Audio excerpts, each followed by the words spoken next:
waited much too long. I can't give up right now. Whatever I need, He'll provide. If I only keep the faith, oh, I know He'll make a way. You see, I'm next in line. The Ground Report with Mikey K, Andy Williams, and Lennox Smith. Bang, bang, bang, bang, bang, bang, bang. In line for my blessings. Tell somebody I'm next in line. I know.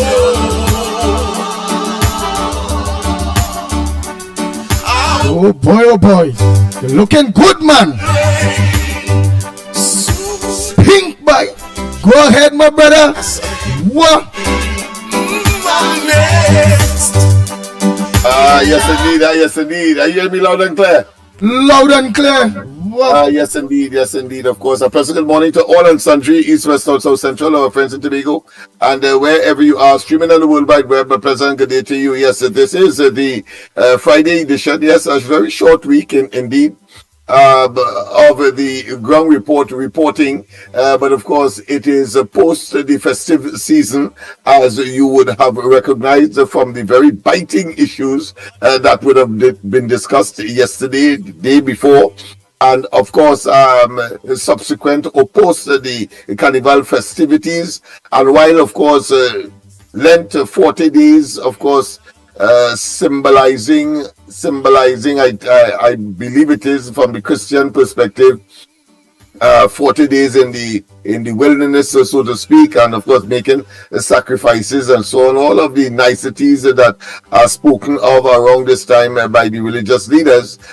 We still have, of course, a deep and very troubling concern that some of the major issues affecting Trinidad and Tobago's development at this point in time, and the lack of what I consider to be a government that is now well known for lack of transparency, accountability, not observing the rule of law, and clearly the separation of powers, and taking, of course, Trinidad and Tobago down an economic foxhole, so to speak.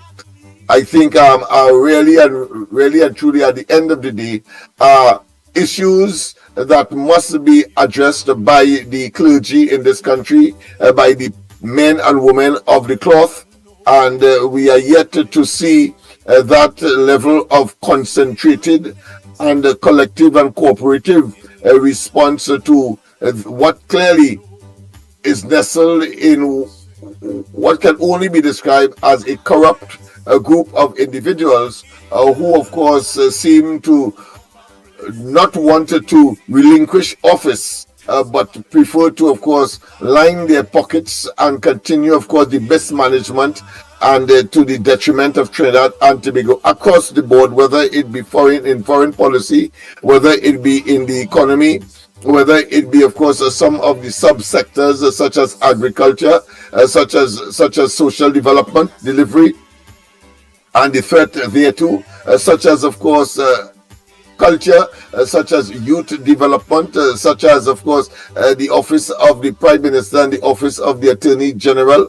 All of those are existential threats, and the weaponizing of government against the people, inclusive, of course, not just in those areas, but certainly the area of education, in the area of health, because, of course, it is said that health is your wealth. And of course, if you do not have a healthy nation, it doesn't matter whether or not your economic prospects or your economic activities will be what I consider to be vibrant.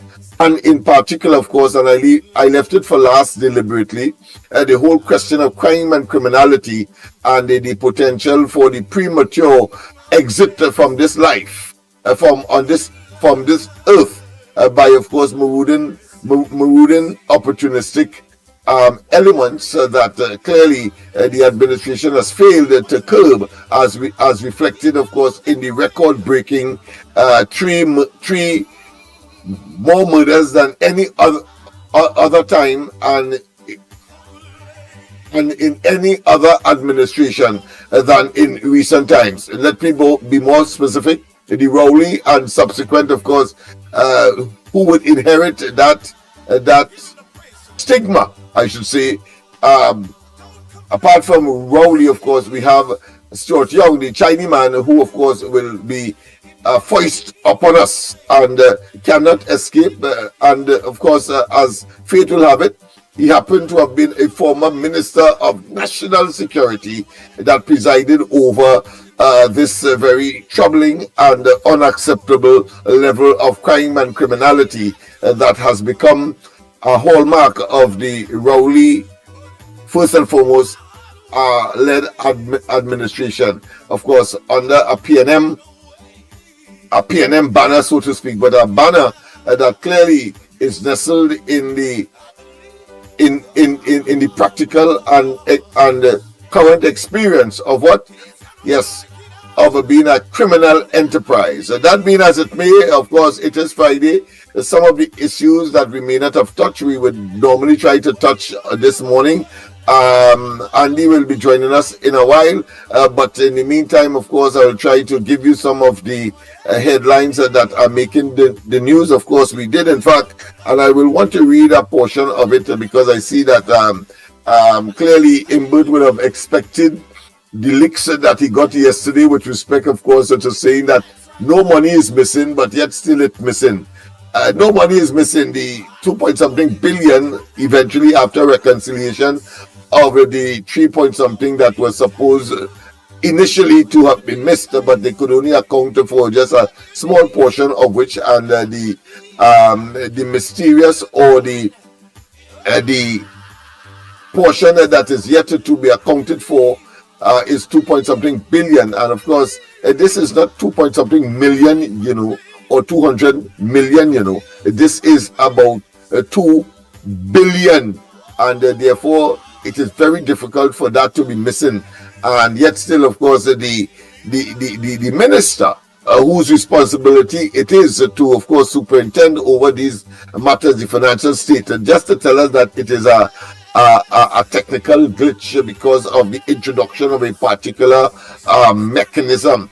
It does not square well, because one would know that there must be backup systems, and when all else fails, and it is human notes will have to take place, pen and paper, if you want to call it that. There must be some record somewhere. There can be, of course, a single system designed for a particular accounting purposes, and when that falls down, everything else falls down. No, it is not in modern times for that to be feasible, common sense, logical, or for anybody in the right mind to accept that level of what I consider to be hogwash excuse for not being able to account for 2-point-something billion dollars.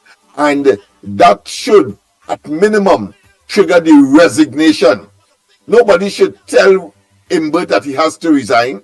Nobody should be in a position to say fire or to fire him, even though, of course, the only reason why that has not yet been happening, because we have a mafia syndicate managing the affairs of the country, purporting to be government and cabinet under, as I have said and will repeat, a criminal enterprise called the PNM. And I cannot, of course, not ever or overemphasize the presence of Balize House in the form that it is now, to, of course, certify and to manifest and to confirm that reality that is Trinidad and Tobago today.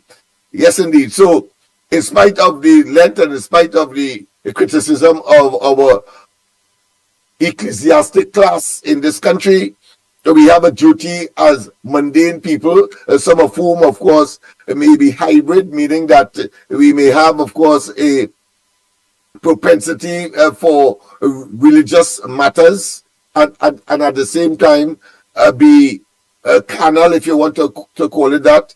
But what we know for sure is that our position as far as the moral, ethical, and integrity aspects of human interaction, particularly where public funds are concerned and public life is concerned, we are solid as a rock and constant as the northern star, because if that only breaks down or is allowed to break down in the way that it is exponentially being, of course, eroded, then it means, therefore, we are heading inexorably to a failed state, and that we must not and cannot countenance. Let me just read that particular article again, following up from yesterday.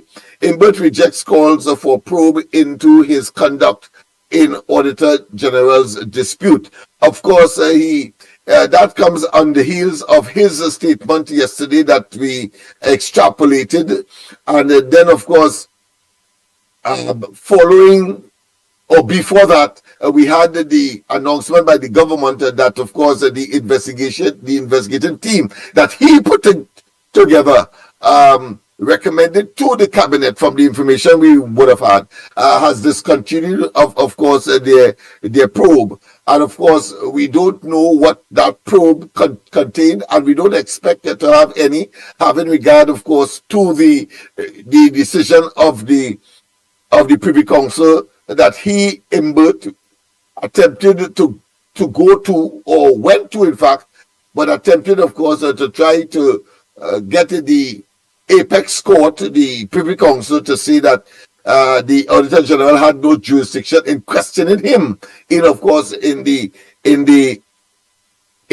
setting up of such a probe into an independent office. And of course, what the Privy Council said in non-certain terms, you're fast and out of place to want to, of course, investigate or set up a committee to investigate the Auditor General, who has an independent office. And of course, they went on to confirm that the Auditor General also had a right to, via judicial review, to question how Imbert arrived at not only investigating her as the holder of an independent office under the Constitution, but of course the Privy Council, by way of their obiter dicta, not the ratio decidendi, we of course extrapolated, or we explained the difference already, but let me just, for those who may not be familiar, that the obiter dicta is really an observation that would have been made but put into the decision of on a substantive matter by the adjudicating entity, whether it be, of course, our courts here in Trinidad, whether the High Court, the Appeal Court, or indeed that of the Privy Council. So the obiter dicta will be, of course, observations that they would have made relating to, but very, what I consider to be cursorily, not specific to the as part and parcel of the ratio decidendi, which is, of course, the substantive matter that would have been brought and on which they had to confine themselves in terms of a decision.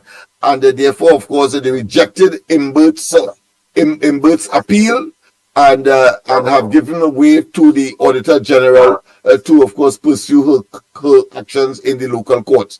That being as it may, let me just get a copy of the information. I have not had the opportunity to read, but once again, the headline is Imbert rejects calls for probe into his conduct in Auditor General dispute. Let me just get that article, and then, of course, we could pursue in terms of, yes, so I have it before me now. Imbert rejects calls for probe into his conduct in Auditor General's dispute. And it continues, Minister of Finance, Colm Imbert, has rubbished calls by opposition leader Kamala Persad. Notice, of course, and I did talk about it last night, that he is focusing on Kamala Persad Bissessa.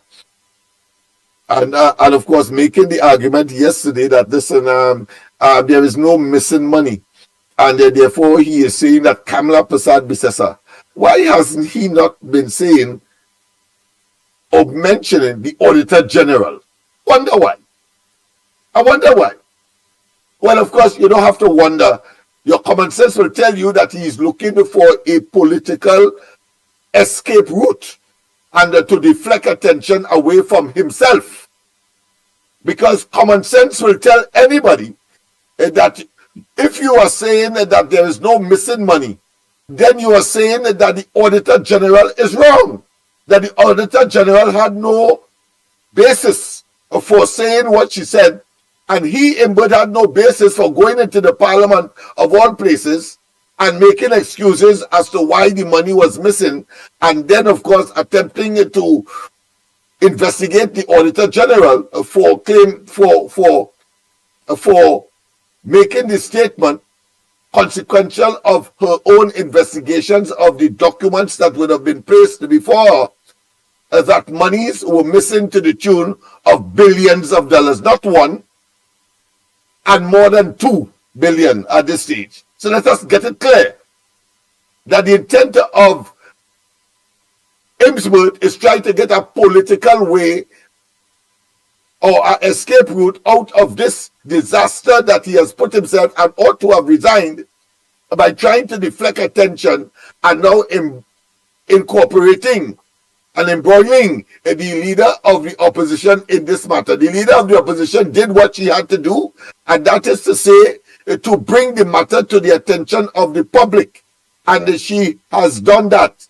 If you have any denials or any questions as to the validity and the veracity of the missing money, then clearly you should be targeting your poison arrows at the Auditor General. But no, this is about attempting to try to hoodwink the population of Trinidad and Tobago once again. And I trust that by now, places along the east-west corridor, Lavent Hills, right down to Diego Martin, and Diego Martin West in particular, and right up to Toko in the east, must understand that the intent of this government is to engage, of course, in what I consider to be nefarious conduct. Whether it be unethical, whether it be immoral, but the fact of the matter is that all of which are questionable, and therefore in such circumstance they must not be allowed any kind of political currency, as he's trying, of course, to garner by trying to get the sycophants and the denialists and those who are pretensive that this has not happened, because he in Bert said that they must know they have no credibility. They must know that their political currency has plummeted to its lowest depth. They have no value, and therefore they must be thinking about getting into action to call an election for the population to pronounce ultimately on their survivability as politicians, a party, and as any future part to play in any government of Trinidad and Tobago. We know for sure, and they know it too, that they will not be able to win the next election. I'm talking about Rowley and Imbert and the Chinese man. They know that, so therefore they are playing for time. I don't know. Time will, of course, catch up with you, no doubt. You could run as long as you wish to, but the reality is, in all pragmatic and practicality, you have limited time, and we can check. Up to last night, every single person on the corridor was able, of course, to identify when their time, their 5 years span, opportunity, questionable as it was in terms of how they got in, would have expired. And we know, of course, around August 27, the Parliament must be prorogued for the purpose of selecting or electing a government to manage the affairs of the country moving forward. So it is limited. They know that, but they will try to give you the impression now, cutting ribbons here, cutting ribbons there, etc., etc. All of that we know is tomfoolery. But let's get on with the substantive matter that is before us. Minister of Finance Col Imbert has rubbished the calls by opposition leader Kamala Persad-Bissessar for an investigation into his actions with regard to the impasse between public officers at the Ministry of Finance and Auditor General Jaywanti Ramdas over the 2023 public accounts. He has rubbished that. But then you must ask the question, well, why didn't you rubbish as well the pronouncement by the observation in its obiter dicta, that of the apex court, the Privy Council? They say, why have you not been investigated? So don't try to shift the goalposts and put it or attempt to put it in the sphere of the opposition. No, you should be saying rubbish what did the Privy Council say, and then you will have validity, and then we would know that you're not engaged, of course, in your usual, what I consider to be diatribe and obfuscations. In a statement on March 5th, Imbert said Persad-Bissessar's claims were a diatribe. Yes, the very diatribe that he is writing here now is a diatribe, and admonished her for grasping at straws and making up the stories about missing money. He didn't say it's the Privy Council, you know. No, why he didn't say the Privy Council? Because it doesn't carry the elusive political currency that he believes stupid people who still believe in the PNM. Yes, I say so without fear of contradiction. Stupid people who still believe in the PNM will, of course, go on the social platforms and elsewhere and try to defend the indefensible. Let us not waste time. It's too much stupidness that is happening in this country, and Rowley and they and Imbert in particular must know in this particular case that has run out. It has come to an end. The apex has been reached, or put another way, conversely, the bottom has been reached, and therefore the tolerance of their shenanigans and, of course, obfuscations is now in the sphere of what is called ad nauseum, sickening. Get the hell out. Persad-Bissessar had claimed in a statement on February 28th that the minister had attempted to intimidate Ramdas in a political attack that backfired. Obviously, he went to court. He disagreed with her, wanted through the courts to investigate him via judicial review. He went to the Privy Council and it backfired. And now you're trying to generate another backfiring episode. Well, this too will backfire. You cannot call on you cannot call or involve or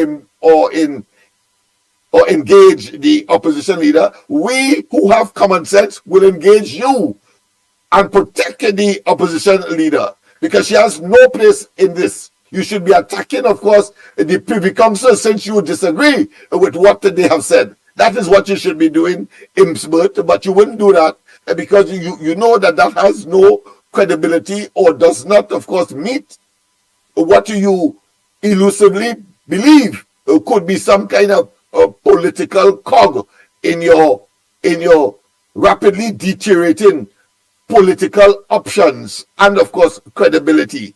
She was referring to an independent probe commissioned by the Ministry of Finance and announced by Imbert on May 7, 2024, into the circumstances surrounding $2.6 billion understatement in the 2023 public accounts and the reporting of same to the Auditor General. Yes, indeed. She has a duty and responsibility, the opposition leader, and she has been doing her duty wonderfully, and therefore we cannot question that. And you have the audacity, the temerity, the gall, the effrontery, and the boldfacedness to come and write in the public domain, put in the public domain, that kind of hogwash, or as he stated, diatribe. Well, I say that statement is a boomerang statement, meaning that it has ricochet on Rowley, on Imbert, on the PNM, on this government, that of course they are engaged in diatribe on a daily basis in this country. The probe initially sought to investigate the Auditor General's conduct in the matter, in addition to details on the source of the error. Yes, indeed. Let's continue. Ramdas, however, filed for judicial review over terms, yes, of reference of the probe. She claimed the independence of her office insulated it from the Ministry of Finance's attempt to investigate her conduct. Her judicial review was in turn challenged by the Attorney General and the Minister of Finance. That challenge was eventually turned back by the Privy Council. I like how they put it there, because you may have a problem in saying turn back. No, the word is supposed to be there. It was rejected by the Privy Council. Let me repeat. The statement in the article says eventually that this was turned back by the Privy Council. I want to tell you that that phrase must be replaced by it was rejected by the Privy Council, clearing the way for Ramdas's judicial review to go forward in the local courts clearly. On February 28th, a statement from the Office of the Attorney General announced that the remaining unchallenged terms of reference in the probe had been completed by the investigation committee. That is more superficial and superfluous, an attempt, of course, to try to gain some or salvage some kind of advantage that really and truly does not exist. Egg is all over the government's face, Imsburg's face, and of course that of Rowley and the entire cabinet of this country, and including the Attorney General. It said the investigation team has provided its final report with respect to the permitted terms of reference, which helpfully discloses what went wrong and satisfactorily explained the understatement. So they are laying the foundation to give us another piece of cock and bull story, that of course that part of the terms of reference that was permissible by the and was not, of course, an issue as far as the Privy Council is concerned. Follow it carefully. Understand, you have to be educated. You have to follow these matters. What they do in office, in spite of your position, whether you are an accomplished or independent businessman, you are a carpenter, a mason, a scavenger, if you want to call that, or someone who, of course, collects refuse, as the case may be, or you are a hairdresser, or you are an eye specialist, or you are a doctor, you are a lawyer, you are even a politician. What the executive does in office, what the policies and programs that they create will determine your existence. In other words, politics determine everything in human circumstances. As we know it today, is the best system that we know in order, of course, to keep humanity in a state and in a space that continues to occupy the earth. This earth, the only earth that we know, that we can call home. And of course, parts of which are countries, one of which is Trinidad and Tobago. Let us not waste time with these people and their obfuscations and attempted to mislead us and to deceive us. So once again, they're trying to say here that, of course, parts of the terms of reference of that probe that the Privy Council did not dismiss somehow has been completed, and that telling us that it was completed satisfactorily to, of course, explain the understated, in other words, the missing money. That's what they're going to level at us. That's what they're preparing us for in this statement. And of course, Imbert could only say that there was no missing money because he would have gotten what he wanted, and that is not have to account for it and at the same time throwing the civil servants under the bus, not for the first time, as we have seen this government. The fact that the most recent iteration of that would have been when they made the statement and a document from the cabinet reaching the parliament for legislative consideration. In other words, to be put into law. The opposition discovered that $25,000 any potential pensioner would have had in their accounts when they would have applied for this pension at age 65 and national pension I'm talking about at age 65 and beyond, that they will no longer be qualified for the pension. So what was the result? They started to tell us that it was a civil servant who put in that, and the Attorney General and all of the vetting mechanisms in the Attorney General's office as far as legal support is concerned, or as part of the legal support. They're telling me that they didn't have computers. They're telling me that they don't have computers that can read a document that they didn't see and observe at 25,000 conditionality that will determine whether or not the person at 65 years and above pensionable age in the national pension system would no longer be qualified for that pension. Come on. We are too enlightened to accept that level of what Rowley and Imbert is attempting to tell us. That is diatribe. Given these developments, the cabinet has determined that the continuation of proceedings in, of course, the matter, and they mentioned the number of it, the CV 2024 to, of course,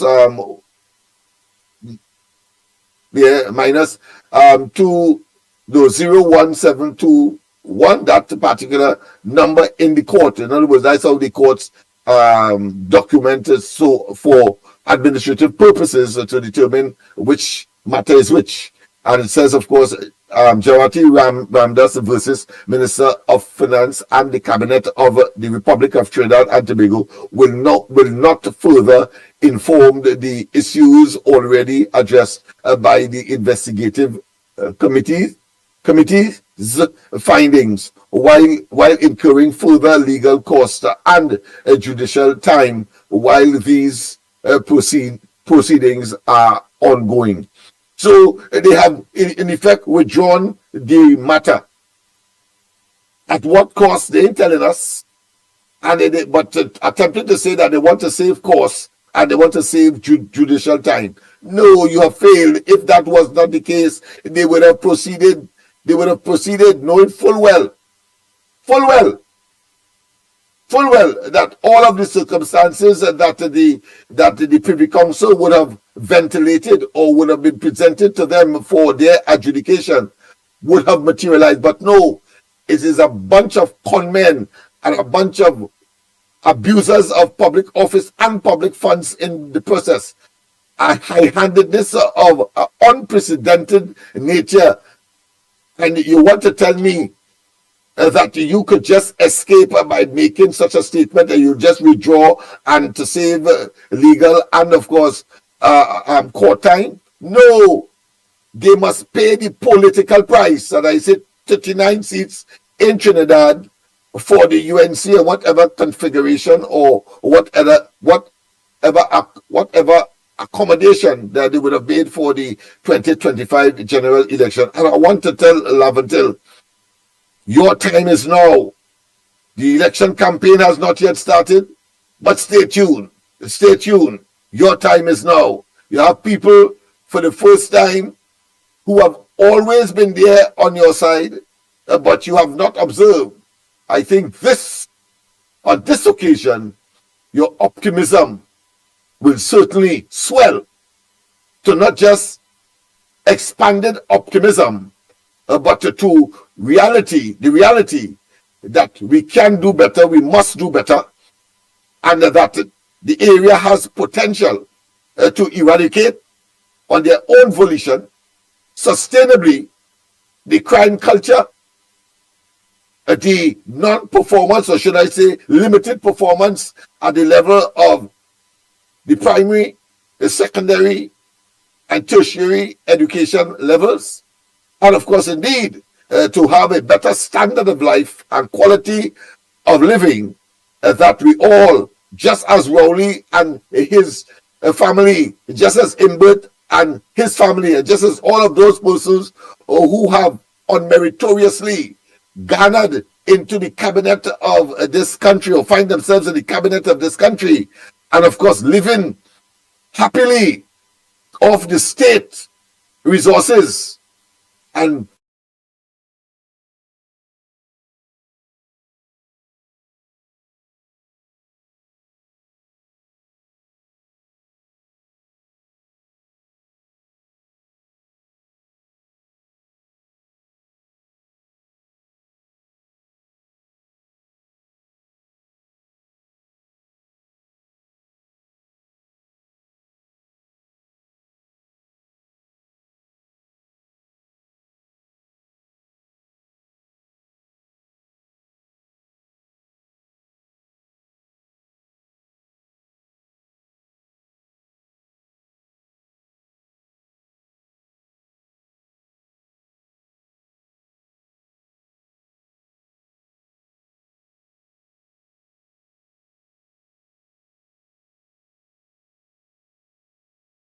absolutely nothing wrong. And of course, the evidence is clear from the Privy Council and from common sense among us. And of course, the article continues to quote Kamala Prasad Bissesa, quote, the half-baked investigative report the government says it received was a ridiculous waste of taxpayers' money. And clearly, they have acknowledged that by withdrawing and talking about saving taxpayers' money. Rowley and that profligate group of miscreants finding themselves in government at this time, as noted by the Privy Council, Mr. Imbert himself drafted the terms of reference, handpicked the investigators, and ordered them to report to him. In circumstances where Mr. Imbert's conduct and the integrity have been called into question, this reeks of bias and a political smartmanism. I love that term. Political smartmanism. If I had to put a term to that, I would be very direct. A bunch of scoundrels that have, of course, invaded our administrative space, the executive, and purporting to be government in this country. It's a classic case, according to Kamala Prasad Bissesa, a classic case of playing smart with foolishness. Bunch of asinine specimen of inhumanity. That is what they are. She added, now that the probe has been dropped, the Prime Minister should investigate Imbert's conduct and demand he answer where the missing money has gone. Yes, his conduct. And what is his conduct, people? His conduct was that he went to Parliament having been aware of the concerns of the Auditor General and all of the circumstances. She resisted, of course, any kind of intimidation and any kind of belligerent attack on her character, etc. All of that happened. And we of the ground report, we, of course, I'm sure that it would have contributed to her steadfastness in resisting, of course, a government that clearly has no regard for the rule of law and believe that they could act high-handedly in circumstances where their conduct has come into question, as far as mismanagement, as far as lack of transparency and accountability, and believe that they could just whitewash it because they hold the offices that they now hold. Well, of course, we on the ground report did in fact pen a letter to the pushback movement scenario, and we delivered it, of course, Andy, Mickie, and myself, and we met, of course, I don't think she was in the country at the time, but we met with her deputy talking about the Auditor General, and we had a wonderful conversation, and they appreciated what we did as citizens, and for and on behalf of the citizens as well, not on our own volition, in terms of the content of the letter, etc. And of course, we are certain that would have been part and parcel of the motivation to go on as far as resisting, of course, and defending her case as far as the Privy Council. The Privy Council now says that Imbert has questions to answer, and therefore the judicial review will be pursued. Of course, it is now up to the local courts to set a date and time, etc., for that process to start, and hopefully before the next or the calling of the next general elections, because we know that there's always something unsavory about this group of individuals who have commandeered government and have abused and misused the offices that they hold, claiming to be, of course, patriots and ministers, and of course rendering rubbish or rubbishing the oath of office that they would have taken to, of course, do all right to all man equitably in the service of Trinidad and Tobago under the use and distribution of our resources. She also asks, that is to say, Kamala Prasad Bisesa, in the article, she also asks, so why did the challenge to Ramdas's judicial review reach as far as the Privy Council, which would have required legal fees? And now you're talking about you want to save fees by withdrawing the rest of whatever you had put in the court. Yes, airfare cost and the hotel expenses for those lawyers that went there on a failed and fatally flawed mission to, of course, bring back nothing in favor of the government, but at our expense. Your money, my money, taxpayers' money, every single child that would have been born of Trinidad and Tobago, your money. That is the money that they have spent on this, what I consider to be hairy-fairy adventure that yielded nothing, as so many other projects and initiatives have done, whether it be associated with the Maduro administration and the failed Dragon Gas initiative, and of course now that their mouths are running like parrot, or should I say duck bottom, in terms of telling us now how much money was already spent, because they know that the Trump administration is onto them, and therefore they are trying, of course, to level with the population, prior to which they were saying that no, it is secretive, that they signed, of course, what non-disclosure deals, etc. So we know just about boy, this article is long, Andy, so you could interrupt, and I think the gist of it is already well, I'm sure, understood by the population, having made, of course, some explanatory interventions so that we don't have to necessarily read the entire thing. So Andy, if you're ready, just tell me. I'm hearing some kind of indication like that. You could give me yes, man, my brother. Yes, man. The Ground Report with Mickie K. Smith. Bang, bang, bang, bang, bang. Well, I see I was reading what it is Kamala Prasad Bisesa have said. These people actually waste our time. This is a flopper because it's not their money spent.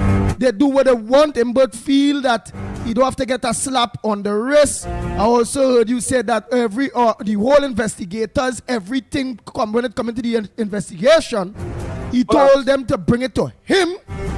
My God, like he's the police. If the whole thing collapsed, that's the bottom line. But yet still, he said that he has the investigation sort of sanitize what he was saying. But of course, Kamala Prasad is correct. How, if you are at the center of a particular issue, how the hell you could give the terms of reference? Terms of reference means what they have to look for. What they have to look for in this particular case, one, and then select the people to do the investigation. But you as a minister responsible for the entire thing, and you want to do that and let them report to you and not and there, in other words, there is no objectivity, there is no independency and therefore the minimum natural justice would dictate that Imbert remove himself all entirely and let the cabinet itself do all of what he would have done. And Rowley is comfortable with that as Prime Minister, including, of course, his designated or appointed that you want to foist upon us, that Chinese man. That is so true.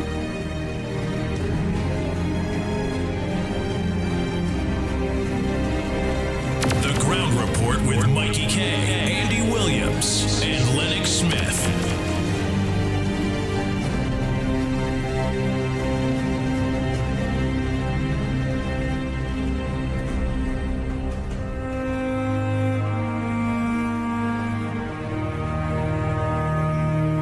Now it's trying the opposition leader what he tried to do with the Auditor General, which is to bully, backdoor, deflect, misdirect, and try and hoodwink the public. So now he's trying the opposition leader what he tried to do with the Auditor General, which is to bully, backdoor, deflect, misdirect, and try and hoodwink the public that there is nothing to see here. Yet the Privy Council said to say, let's get an investigation into what took place at the Ministry of Finance. So if the Privy Council, lords and ladies, looking at all of the information before them, arrived at that conclusion, what's left for the average person in Trinidad and Tobago? Why is the PNM government so adamant in avoiding accountability for our money? $2.6 billion. This is not all the money that is missing, but this is the glaring amount that we know for certain something is amiss. We need an independent investigation. Independent investigators. Bring people from the Commonwealth. Don't trust anybody from Trinidad who might have PNM connections or large connections. Bring independent people to audit the Ministry of Finance and Central Bank, because we are going to find missing money, and I'll tell you why. They're fighting so hard to avoid an investigation, because this $2.6 billion is the first try they're going to pull out. But the minute they open the books in the Ministry of Finance and Central Bank, all kind of story going to jump out. We, the people of Trinidad and Tobago, cannot settle for any more PNM pulling the wool over our eyes. We do not want some media stories. We do not want any of your concoction. We want an investigation. The government has a responsibility to provide that investigation, which is what the Privy Council said. That's what we want. Nothing else. Save the smalls, save the long talk, save all the misdirection and deflection. Give us the investigation into the Ministry of Finance and the Central Bank. We want to know where the $2.6 billion gone.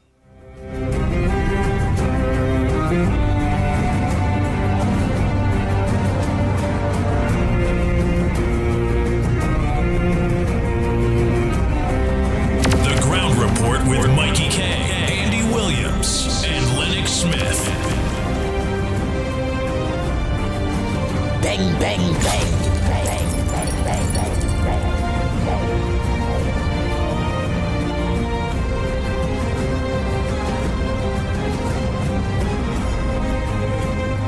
Oh boy, oh boy, oh boy. Morning caller, where are you calling from and what's your contribution on the ground report this morning? Oh boy, lost that one. Oh boy. You and Lennox Smith, you say it all. You see one of the other leaders of Yes, indeed. Yes, is indeed. saying Of the course, same right, thing. right on the ball, right on the ball, of course, and pull up the rear, so to speak, in this particular case. And therefore we are consistent, as we are, of course, not just cooperative, but in agreement.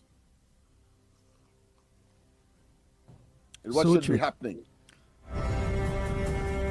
Nice, nice. So let me just organize and run off some. Go ahead, caller. Pleasant good morning to you. Where are you calling from and what's your contribution on the ground report this morning?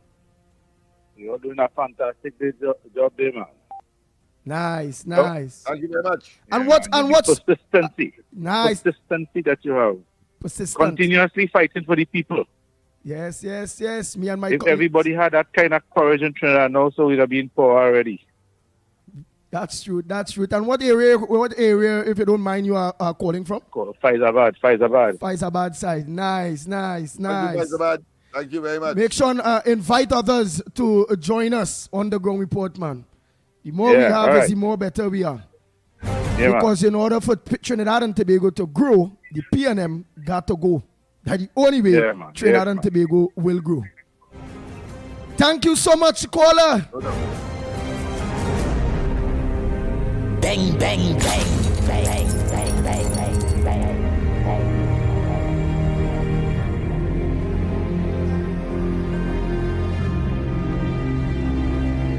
Go ahead, caller. Pleasant good morning to you. Where are you calling from and what's your contribution on the ground report this morning?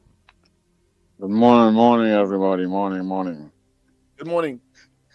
Hey, gentlemen. ex-policeman, man. Well, once a Listen to me, policeman, gentlemen. once a policeman, always a police. Go ahead. All right, well, listen to this one. I have a mark to boss on the Minister of National Security. Mm-hmm. And of course, all you know, he was an ex-police, right? Yeah. He was Does ex-police. anybody? Yeah. Does anybody? Does any? Academy, yes. Yeah. Does anybody know why he left the work? He said because he studied prosecuting, well, police to prosecutor to lawyer. I think. All right, gentlemen, let me tell you. I think he said he was getting more money selling insurance because he went into insurance. Exactly. Well, that is part of the truth in it. But do you know why he went to sell insurance? Well, that part of it, I guess we very. don't know. But I cannot see All a right, man gentlemen. leaving the police service just so to go and sell insurance. A job that Exactly. has a tremendous risk. Yes. Because what? Mr. Telesford used to sell insurance too. Well, you know Mr. Telesford, right? Telly Paul. Yeah, tell you. Yeah, he has a building just in the upper part of Port of Spain there. Right. Well, gentlemen, there is a reason why the Minister of National Security went to sell insurance. And I would like to talk to one of you personally before about this, Mark, because I didn't want anybody to get sued one thing, eh? All right. No, but you gotta call Is that Lennox. okay with you guys? You're in the right place. You gotta You're call in the right Lennox. You're in the right place. All right, so just, Lennox, I go call. just contact me. Yes. Yeah, Lennox, I go call you. And why I problem. say so, I want to verify everything. I only get the information, but Okay. I don't go out with the information until I can verify it and it's true. Yeah, we too. Because why I say so, Yeah. yeah. I like to verify information, and then if it is true, then I will boss. Believe me, it will be it's kind of something, but it's something salacious. Check where I'm coming from, eh? It's something, yeah. So, but anyway, gentlemen, have a wonderful day, have a blessed day, and Lennox, I go call you and we go meet up. No problem. Of course, on the campaign trail, we will have an opportunity so to do, but let me just inform, since we're in that vein, that of course, we know of course, his what I consider to be his poor record of borrowing institutional monies and not paying back. not so Heinz. Not so Heinz.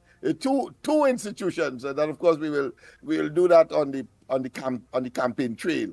to show how these fellas are pure opportunists as opposed, and then see in others that which is in them, calling others thief and so on, like me, calling me thief, but I can't see how I could be a thief when, of course, I am doing what I am doing here, and somehow I am making money off it. Well, of course, time would have tell by itself a story, and of course your tenaciousness and your consistency.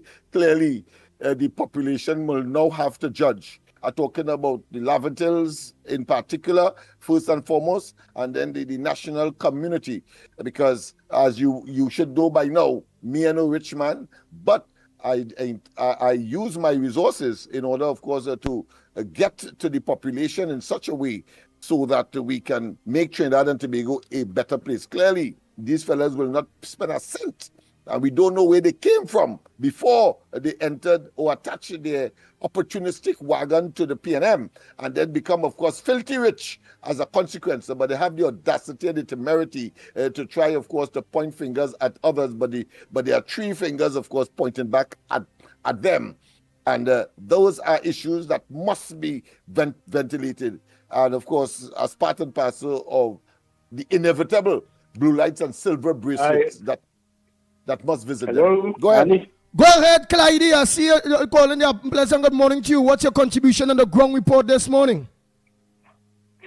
Oh, well, Andy boy, I don't know. I don't know what to say. I don't know. Boy.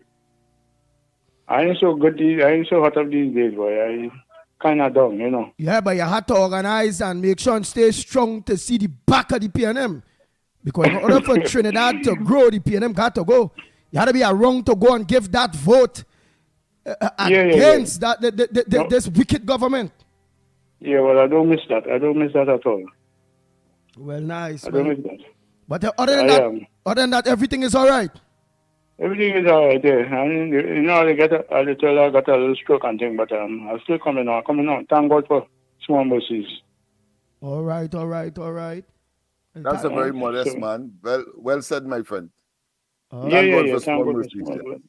Yeah, because I know people who get stroke and pass already. You know, I still alive. Yes. That's a very modest statement, you know, but it's very significant. More people should know about that. Yeah. Yes, Mr. Smith, how are you going, sir? I'm all right. You know, in the circumstance, very optimistic and looking impatiently to the backs of these people and to begin the process of transformation and development of Trinidad and Tobago once again, picking up from the ending of the tenure of the previous administration, talking about the UNC administration under Kamala Persad-Bissessar. Right. Yes. But Thank you. So I just was in to say hi and all right, everybody. To make sure you're all right, man, and we are happy that you did. How we didn't know you before was Maxi Clyde, man, from La Hoqueta. Oh God! Early in the days, you know, this man used to be around me early in the days, moving. He Maxi, and he go pick up people on the way when we go in and make like outside movements. Yes, the same Clyde here, boy. Whoa. What about what about Miss Mova? Miss who? Miss Mova, remember? Yeah, Miss Mova. You and Miss Mova. Yes. Oh God, that was it. One thing you are sure of, my friend, is that on the ground report you have a team of persons who will never forget where they came from. I know of that. Course, will remember those who would have assisted wherever we would have ended up, and therefore, of course, rest assured, where we can assist once we are in a position so to do, assistance is assured. Right. Not like these fellas and them that say one thing and then, of course, they do something diametrically opposite. And we have seen too much of that in this PNM government to not, of course, take note. Oh, yes. All right, Clyde. Well, you rest up. Take things out there that they're bringing back people and thing real good from stroke and Them Chinese, they say them Chinese are the rest of people for diabetes and stroke and all them kind of bacchanal thing, boy. Them don't get that. Yeah. I working on things, man. I working on things. Nice. All But I listen every morning. I always on the program listening. We know that, man. We know that. Oh boy, thanks so much. Okay. Better known as Maxi Clyde from La Hocketa, boy. Big red man Maxi that always used to assist us. Oh boy, oh boy, oh boy, oh boy, oh boy, oh boy. Bang, bang, bang. Bang, bang, bang, bang, bang. The Ground Report with Mickie K, Andy Williams, and Lennox Smith.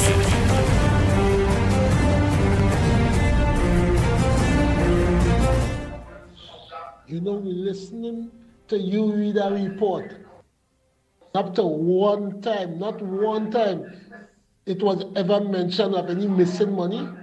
You keep mentioning understatement. That is, you know, we're listening to you read a report. And up to one time, not one time, it was ever mentioned of any missing money.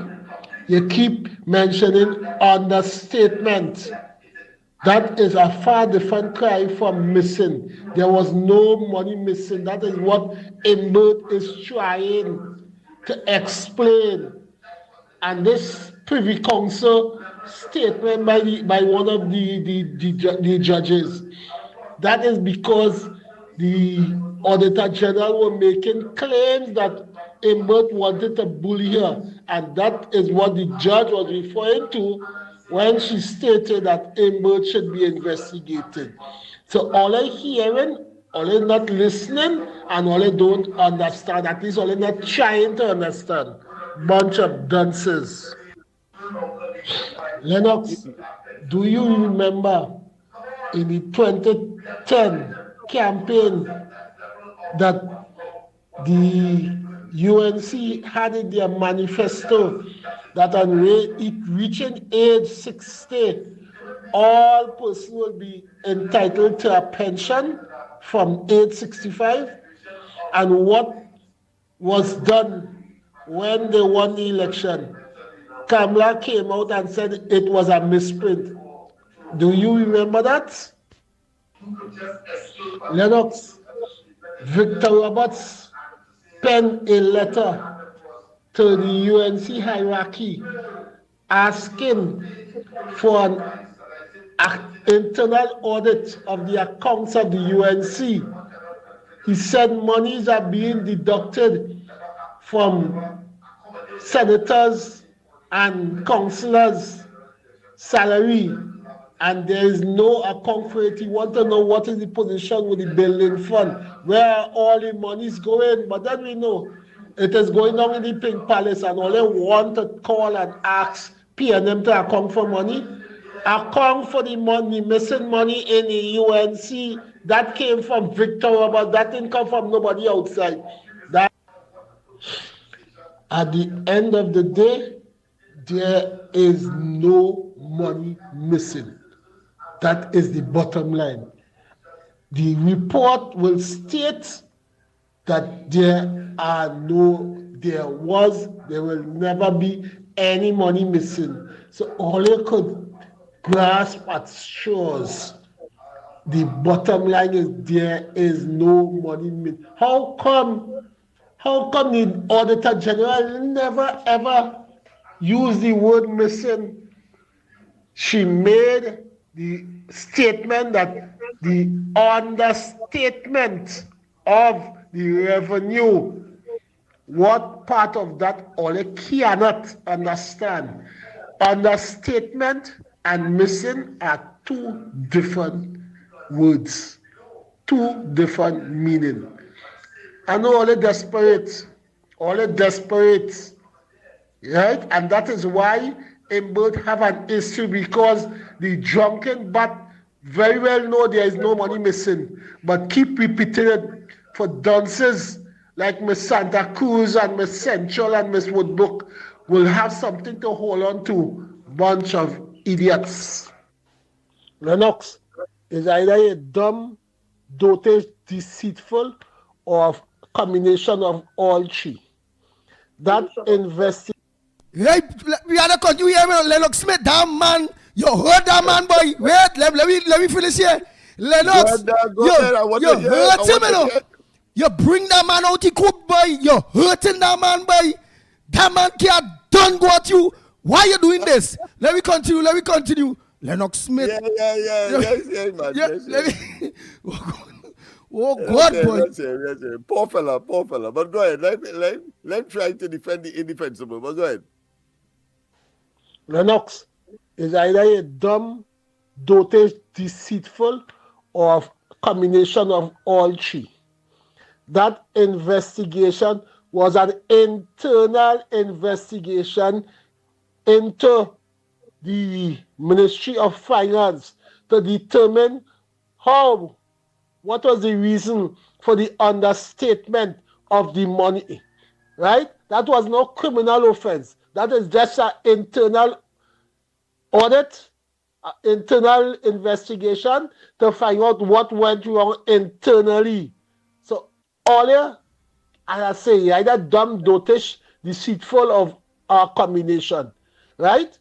And they are entitled, if you have an office, a business, and there is a discrepancy, you are entitled, you don't have to get no external, you are entitled to launch your investigation to find out what went wrong. Mr. Philip Alexander, Mr. Counterfeit 1%, ask Kamala Prasad Bissessa to respond to Mr. Victor Roberts on the accountability of the UNC and their funds. Ask her to do that, and then you could come and talk about accountability. Lennox, at the end of the day, remember, you are a convicted fraudster. That is on your file in police headquarters. You are a convicted fraudster as compared to Mr. Hines. If you want to make allegations, I am certain he was never convicted of any corruption-related matter. Bang, bang, bang. The Ground Report with Mikey K, Andy Williams, and Lennox Smith. Go ahead, Lennox Smith. Well, first and foremost, it is clear that, of course, he wants to see in others that which is in him. That's the first thing that points in your face. But I wonder if he has considered, if it is an internal investigation, why would the Privy Council, and he has not addressed that, but why would the Privy Council say why Imbird was not investigated? Clearly, the Privy Council would have had before them more than what he knows and what I know. Let me repeat. The fact that the Privy Council, and you could now go and attack the Privy Council now and say tell the Privy Council that it was an internal investigation. You're total buffoon.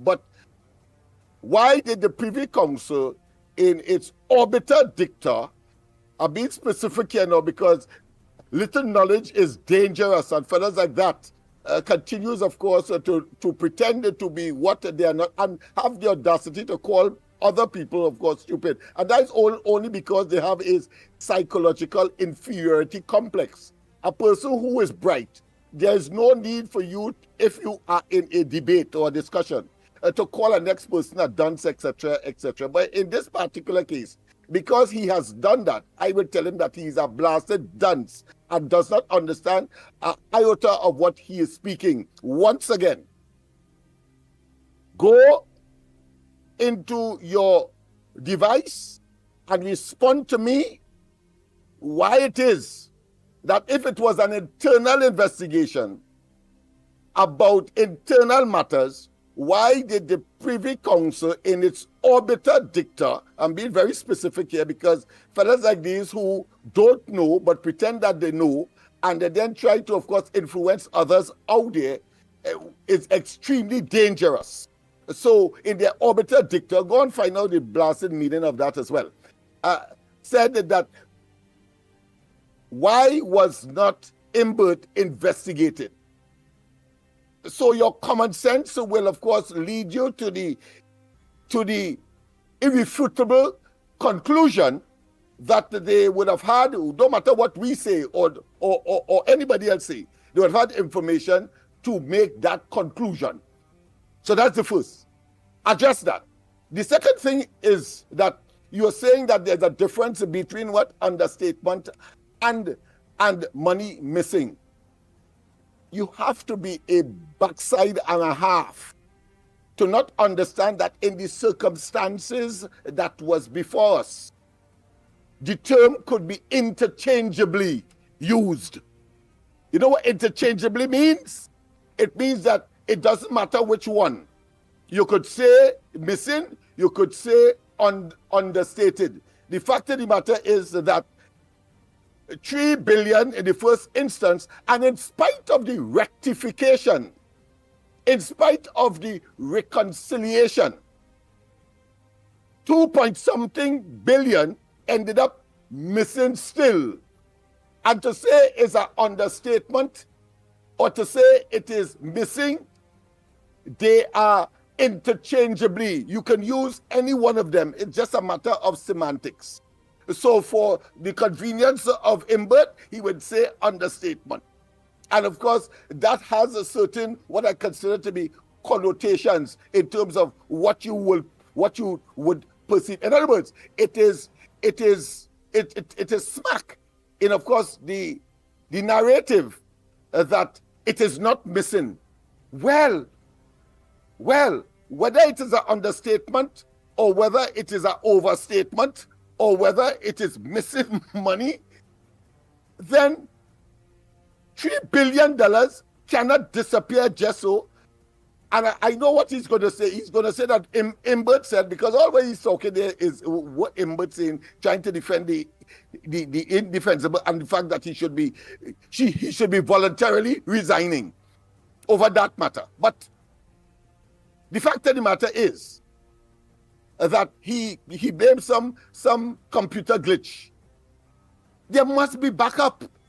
There must be backup. You cannot miss $3 billion just so. You cannot understate $3 billion just so. Dunderhead.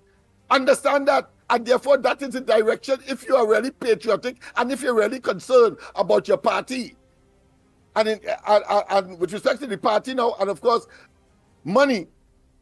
It was Rowley who said that when he got the party as head of that party, PNM, it was in the dark, it was in the red, in of course accounting terms. It was in the red. It was owing, in other words, over $5 billion. I didn't say that. Sorry, $5 million, not billion, $1 million. Sorry about that. It's he who said it, not me.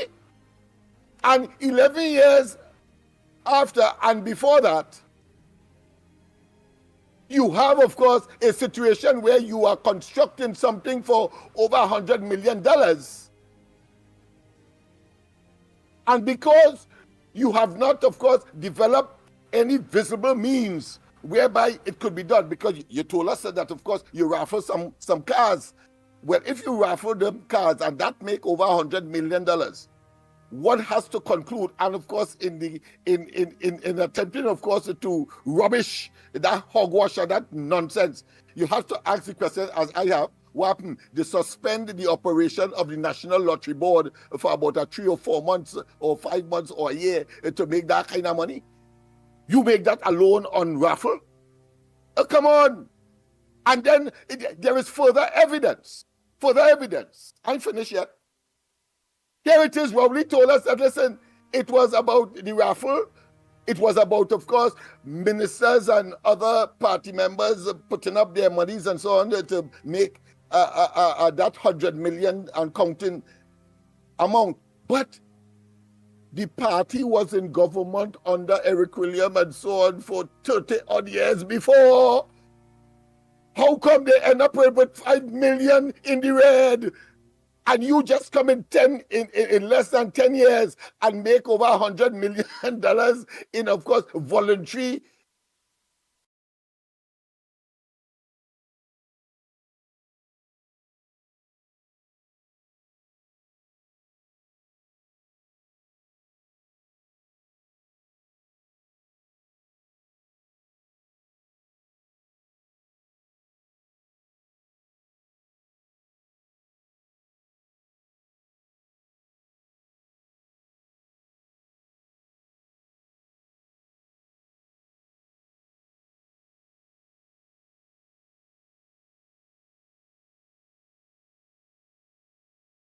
the construction industry or contracts that would have been given by his government, nobody from there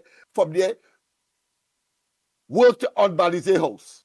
Well, we have the pictures of Jusamco working not on the superstructure, but the infrastructure, pouring concrete, blocking up the whole road, and of course, pouring concrete, and had the audacity through, of course, the Junior Sammy group of companies to, of course, take out a full page or a half page of one of the dailies to say, well, listen, we are assisting. But Rowley will tell us that the statement is that nobody that they hired worked on Balize House. That was the statement. I ain't finished yet. Because the same Jusamco is the company that not only got a contract from government, but is the company that, of course, caused having constructed a portion of the highway to Point 14, the piece of the highway collapse or fall down inside of the swamp below. More than that, the company that had gotten the contract to build those high-rise not too far, just about a kilometer or less from the flyover going east out of Port of Spain. I'm talking about just around Janjan there. That same company was the one that was with office apparatus and all of that, put up and set up their office on Balize grounds, commandeering, utilizing. And I, of course, through the Freedom of Information, did in fact inquire, and I continue to inquire along that line. They moved the partition between Tranquility Government Secondary School and that of the adjacent car park of the PNM Balize House or grounds car park, and rest their office set up there, and was to put until recently, when they got that contract, clearly they moved out to their equipment, etc., and are now on that ground. What you telling me about? What you telling me about? What you telling me about? Nobody of officialdom have said that the UNC is in dire straits and whatnot. At any rate, they are in opposition. So it will be believable if the PNM was in opposition and that monstrosity of steel brick, etc., was being constructed. Then I could understand that. But you cannot make that comparison. You have to be a backside and a half, as I said, to make that comparative. It does not compute. It cannot hold any water in any place. You're coming across as a total nincompoop, an asinine specimen of inhumanity, and clearly one who is out of his depth, and you have always been. And I invite you, because my tolerance is very limited. If I talk about Heinz, hush your damn mouth. Yes. Hush your mouth. Yeah, go ahead, Lennox. Go ahead. Hush your damn mouth. Because you don't know what is coming for you and Heinz. You don't know. I'm putting you on notice now. For your blasted mouth. Just for your mouth. Of course, I can't say that in court because this fella Ken Gordon got a piece of licking when, of course, when Pandey called him a pseudo-racist. And he went to court and said, I do it because I want to teach him a lesson. Well, of course, they tell Pandey to pay about $1 or $10 or so and go, because it was not about a serious hurt. I want to tell this fella. I want to tell this fella that just as how you are making accusations, and I have the right, because I took it a long time, I have the right to also make accusations about what I perceive. I've done it, of course, when people start calling him, of course,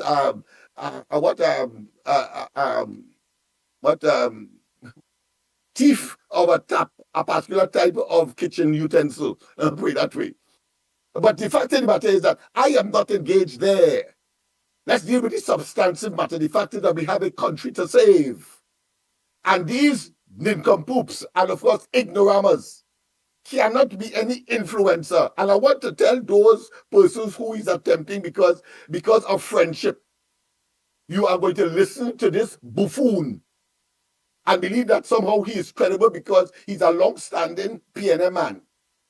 I heard him say to me, and that's the only time I was offended, when he said that I am making statements that is inimical to the interests of Laventille people, and somehow inciting that they must do something about it.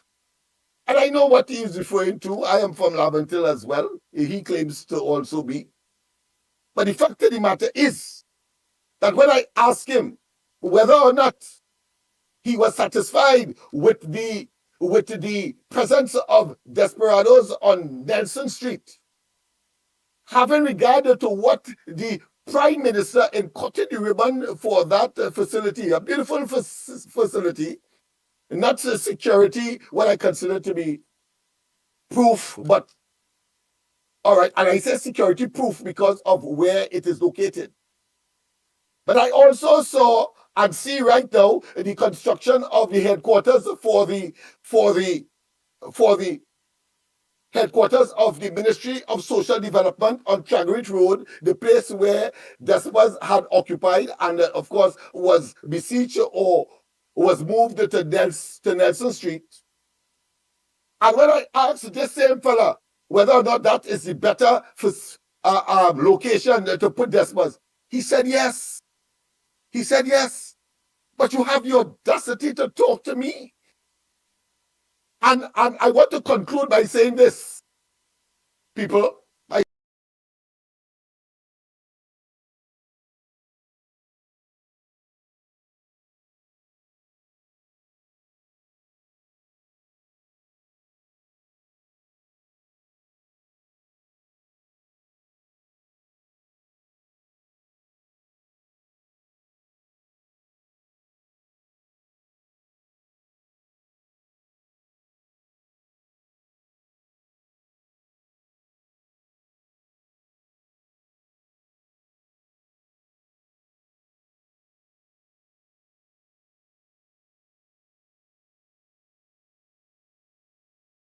Why? For this, well, let me just, it's a rhetorical question, so therefore I'll give you the answer one time because the answer is obvious. For the same reason that they didn't want, the same reason why they didn't want to put it on Nelson Street, I'm talking about the headquarters of the Ministry of Social Development, is the same reason I am arguing why they moved desperados from there and put them on Nelson Street. In spite of the rhetoric of the government to say that when the tourist comes, they will of course go around the savannah and watch at Dr. Rowley's, of course, vanity projects, Mayflower, renovation of QRC, etc., and of course the Whitehall, and of course the President's House, and then go down Charlotte Street, and then go across, of course, Piccadilly Street, and then go down Nelson Street, and of course tourists will come there to see them play. Why is it there? Right, their countries, their governments, whether it be, of course, in Canada, United States, and any one of the European countries. Go on their website now. Any one of the embassies or the emissaries or the high commissions. You should go now and see and ask for, and just type in advisories against Trinidad and Tobago or just advisories. And you will see they will tell those governments are telling their potential investors and tourists, don't come to Trinidad. But if you come to Trinidad, don't go, among others, on Nelson Street. On Nelson Street! And you telling me what you have done.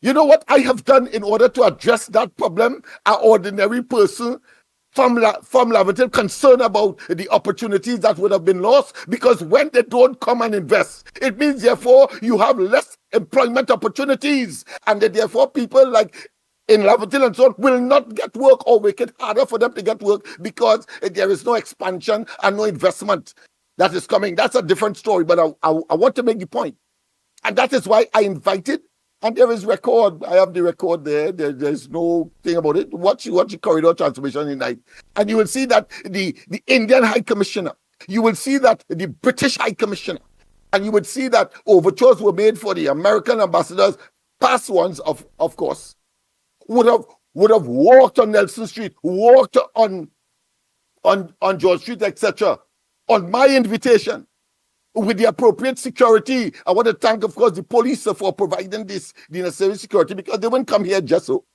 And one of the reasons for that is that to make them understand that, of course, these places are not as bad as, of course, the newspapers and others will make it out to be.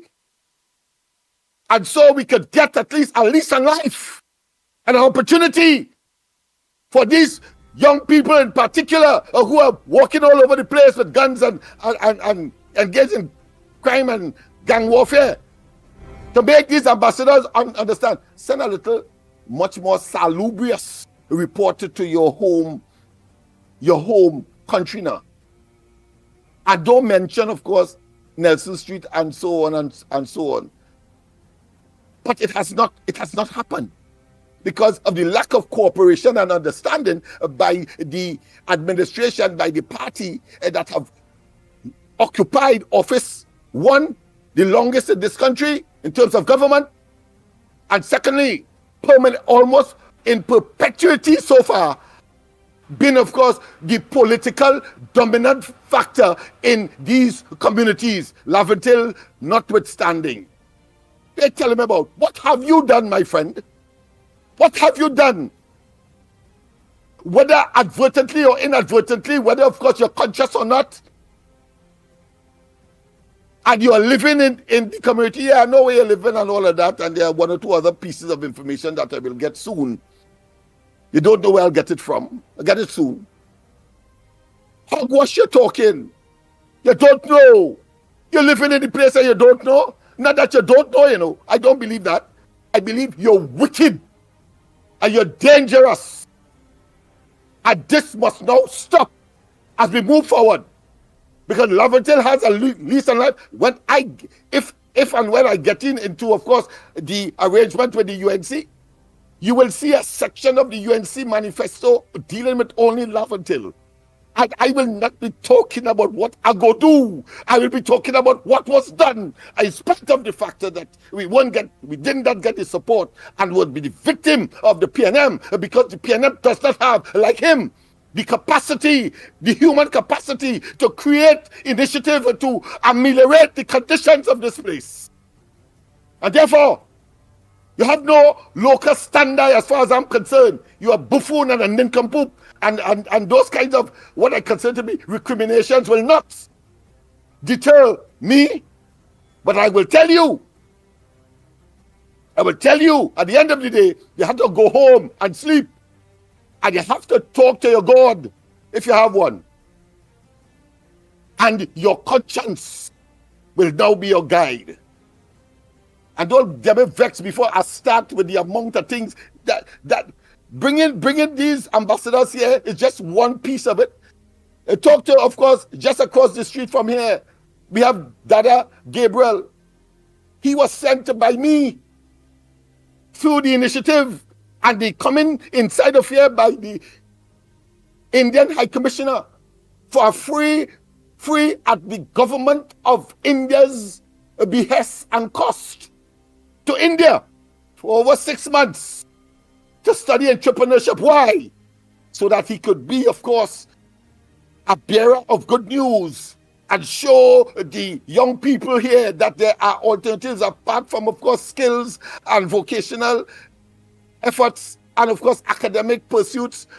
There are things that you could fall back on and be creative, because you are talking about being part of the main thoroughfare of Trinidad and Tobago. You're talking about the main administrative and political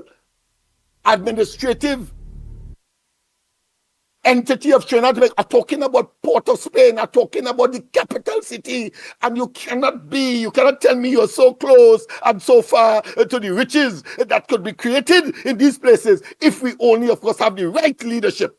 Not asses like these. Sorry about that, man, but You know, you get annoyed when you know that they are nincompoops and have no value whatsoever, but keep bumping the gums as if, of course, they have any credibility or credence, or if they believe that they're saying something, only, of course, to foment animosity for the wrong reasons.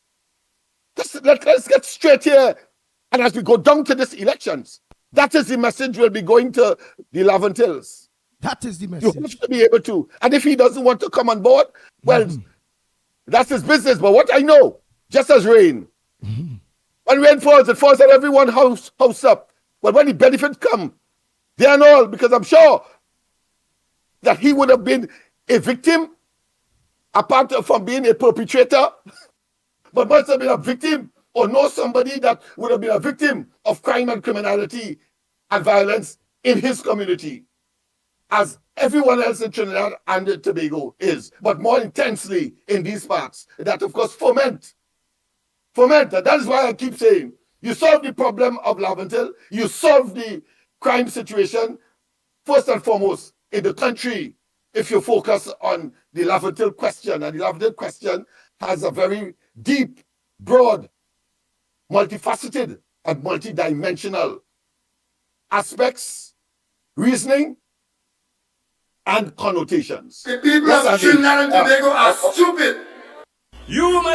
And I have to listen to that foolishness. The people of Trinidad and Tobago are stupid. The people of Trinidad and Tobago are stupid. And I have to listen to that foolishness.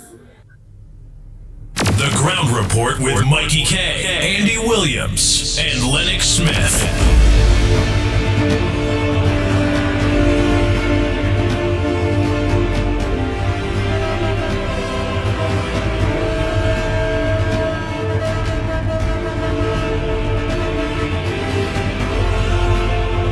I don't have to add at all.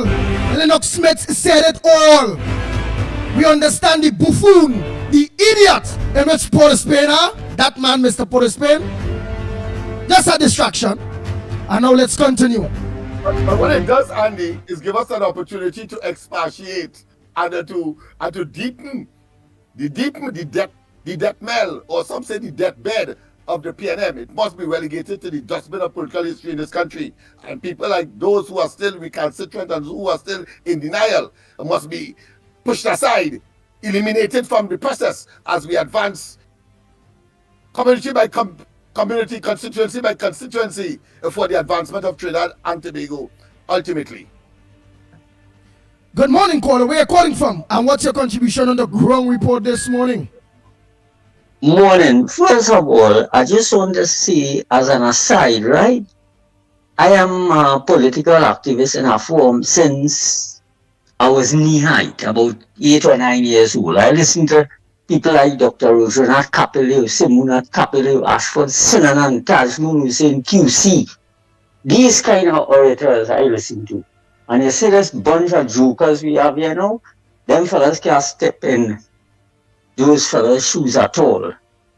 That is the first point. The second point, as an aside, I found an article going through my archives with Dr. Lennox Smith. The Trinidad Guardian, Monday, 25th of April 2005. You will be interested to have it. So I don't know how I could get it to him. Yes. You can send it. Yeah, but what it said, Take a picture and WhatsApp it to me. Right, WhatsApp it to me. Okay. At the same number you will call that, and I will send it to Lennox Smith. Right. Right, but go ahead. What the article is saying, because it mustn't come from us, it must come from you, because you got it. Find it. Go ahead. The activist blames the banking policy for high crime rate. Escalating crime in TNT by Lavent Hill community activist Lennox Smith. Smith in a release yesterday said the banking community marginalized genuine community-based organization which try to acquire funds. So I have it here, you could read it in full. Yeah, I remember that. I remember that. That was when I was attached to the Council of Elders. This man is supposed to be a kind of,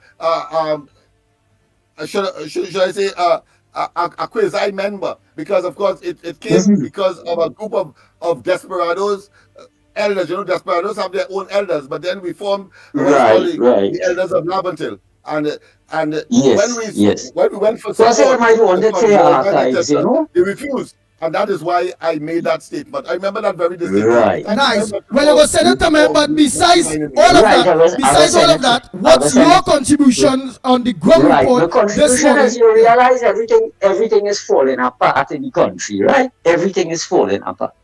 Beside the economy, the road, the infrastructure, water supply, fire brigade unit, if a fire break out, don't even call, because the government back itself in a corner and cannot even pay attention right now.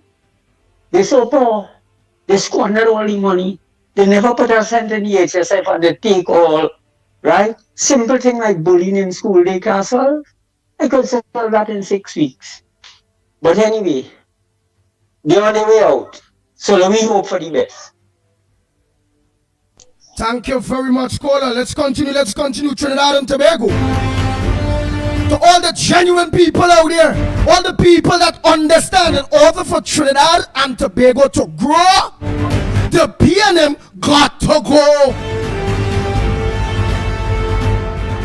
Bang, bang, bang.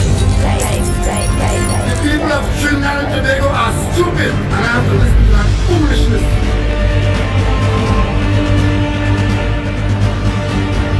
Good morning, caller. Where are you calling from, and what's your contribution on the number one program, The Ground Report, this morning? Before you say that, let me say a pleasant good morning to those of you that look on to us on Guyana, Trinidad and Tobago, Guyana throughout the Caribbean. A pleasant good morning to each and every one of you. Thanks very much for making sure that we are part of your morning coffee. Go ahead, caller. Good morning, Andy. Good morning, Mikey. Good morning, Lennox. Good morning. Hey, Triple G. Hey, man. And then, the bacchanal, we're going on in Steelers down there right now. It's the election here, right? The PNM, Kid Scotland, and then pick up, send 2 maxi load down there. Put it them to get the URP card, right? And a certain man getting all kind of 15 and 20 gang. And all that causing the bacchanal down in Steelers right now. And they listening? Yes, me, Lennox, Trinidad and Tobago are listening. So what you are alleging, is, let us hear again what's going on in the Sealots area. Well, Sealots, Beetham area. Well, you know, I born and go in Sealots, that's my community, right? And I from Sealots, right? Yeah, we know you born and grow in Sealots, so you will have an idea or know what's going on in the Sealots, Beetham area. Go ahead. Yeah, but right now, I know down there, and here we're going on. They called me, right, last month, and give me a URP card. They called me last month and give me a next URP card, right, and they, through the carnival season here, they put me on a gang. So when I go on to sign on the term, I couldn't sign for 1 day alone. So I started to coast on them. I let them know when this money is so small, or they don't stop my money already 2 years and something to get the disability money. While I live, I try and help my wife and my 2 children. So when I go on, they tell me I can sign for 1 day alone in the fortnight. So I started to coast on them. When I go to go back next division by the head office, them send a report already and say I 2 challenges. So I can't change my address, not to say, why is there no clerk to find out to get the work? I can't do that again. So then they blacklist me already. They victimizing me, and I have 2 URP cards there. I put them up, I can send videos with them. But that, when I go on the side through the carnival, I see them tell me I can only sign for 1 day alone in the fortnight, and the money so done small already. So I started to course on them, and I don't know, I don't know what's going on in Europe. I don't know the system, I know how this run. Yeah. All right, so you are alleging that at this point in time, the MP Keith Scotland set a division down there and given out a lot of URP gangs. Some members have about 10 to 15 URP teams. Yeah, again, and I was down by the head office. I was going around, was coming out, I go to school down there, and I met up my brother. I said, yeah, my serial man going on by the head office. So I said, them, we said, there's 2 maxi load I see from Port of Spain South. But I said, tell the youths, going to get your URP card. organized by Skip Scotland. His secretary. And when I went over there, they give me a card, and they call back and give me an next card, and they put me on a gang in Moncton. So when I go on, right, and they understand when I go on, when I go on to the side, them telling me I couldn't sign for one day alone in the fortnight. I said the course on them. I let them know that money is so small, so I only get one day spend $60-something. So they tell me I'm too challenging. When I go my division, but then wait, who getting the rest of days? If you only signing for one, who gonna get all the rest of days? Because it's supposed to be 10 days. So you getting one out of the 10 days, which leaves 9 days there outstanding. Who getting that 9 days? Your 9 days more. But if they can give me 2 European cards, somebody's gonna buy a European card, all that will stop my money, I get injured, and somebody was getting money, and they throw an NS report. And that's what they say now. They're literally saying I was working for 4 years and they stopped my money. 2 years and something now. And then all the election time, they're calling people and get them European card in them community, seal that time and taking them and get them one man getting up kind of 10 gang. 15 gang and they're causing all the back and along the right now. Thank you. Contract going on down there right there. Because they have part of play going on down there. When Lennox contracts did take note of it and is an ongoing existential conflict that is taking place, because you remember Silas is divided by the beginnings, if you want to call it that, or the ending of the dry river. Yeah. But I was from my lighthouse there. By lighthouse, by Burgess there, and then after by the fish market, by opposite the central market. It's divided in two. Divided in two. That's a river part block right there. So young brother from over my side over there, where you have good Californian. But that called all the contract was election time and the children had box drain and all kind of contract they build community center and all them kind of thing. And one man actually getting majority of the contract, and the next time watching that and all that causing the back end of the election time coming. And the full of max pilots. And saying I said that youth man take a European card and all kind of thing in there. I have put it with them and I take put it with them. They would actually play in this first crowd and the election time coming. This evil wicked piano government. I'm a party player going to the down there. I love to understand. I hear you, my friend. Copy the cards and send it to us WhatsApp. We would appreciate that because I want to see how it is constructed. But you're going to make sure if your name is there, you're going to move your name before you put anything, Lennox. Yeah. No, I'm putting it out. I just want to see it to have because I'm sure that others will be coming to us, and we need to verify that it is genuine, because in this time you have to be out of an abundance of caution. Be careful with who you interact with and what information that you either assimilate for dissemination. All right? Bang, bang, bang, bang, bang, bang, bang, bang.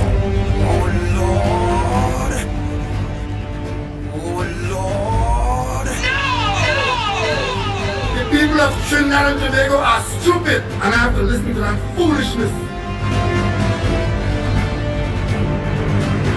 Oh boy, oh boy, oh boy, oh boy, oh boy. Go ahead, caller. Pleasant good morning to you. Where you're calling from, and welcome to the Ground Report. Pleasant good morning to you, Lennox and Mickie. Lennox, I know you was emotional this morning, and I know when the opposition leader, when the UNC come in, the light shine on you, Lennox. Don't be bothered and worried. You will get there, because I know you is a man. You will help the people of this country, because you will like to see a better people in this country.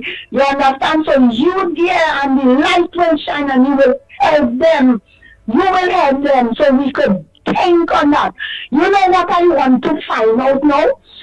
Calling on the nursing thing there, the people in charge of the nursing. You understand? Why is it the young people and them work hard. They work their hard out to do the exam, and now all they talking about the results can't thing out now. Why? All you want to keep it back to what? To change it up. We need to know what our family, our children, our grandchildren did in it. Eh? All the thing come out. The result is here, and all the service can't give it out yet. Why? They need nurses all over in this country. Things bad in the hospital. Now the young people and them have a chance to get their things in. All this talking of such a nonsense. When the results will come out, we want to know. We want to know the results. You understand what the children make, what the young people, how much the thing they make. Is a such a damn corruption in this country all the time. All they talking about, all they can't give it out yet. Why all they can't give it out yet? They bust their brains and their brains to go to set the exam. Now all that finished. All they coming with all the mud story again. Come on, you get real in this country. That's why nothing can go good in this damn country. Where the hell are you think it is? We want to know what our family and others do. Don't change up nothing there. The country down in a state already. All they take the ones and all they say, we fight the one for the people not all you take nurses, you know, but all you taking what all you supposed to take. We don't want that. We want the results. You understand? Don't keep it back. All you keep it back every damn thing in this country. Don't keep it out. Bring it. We want to know.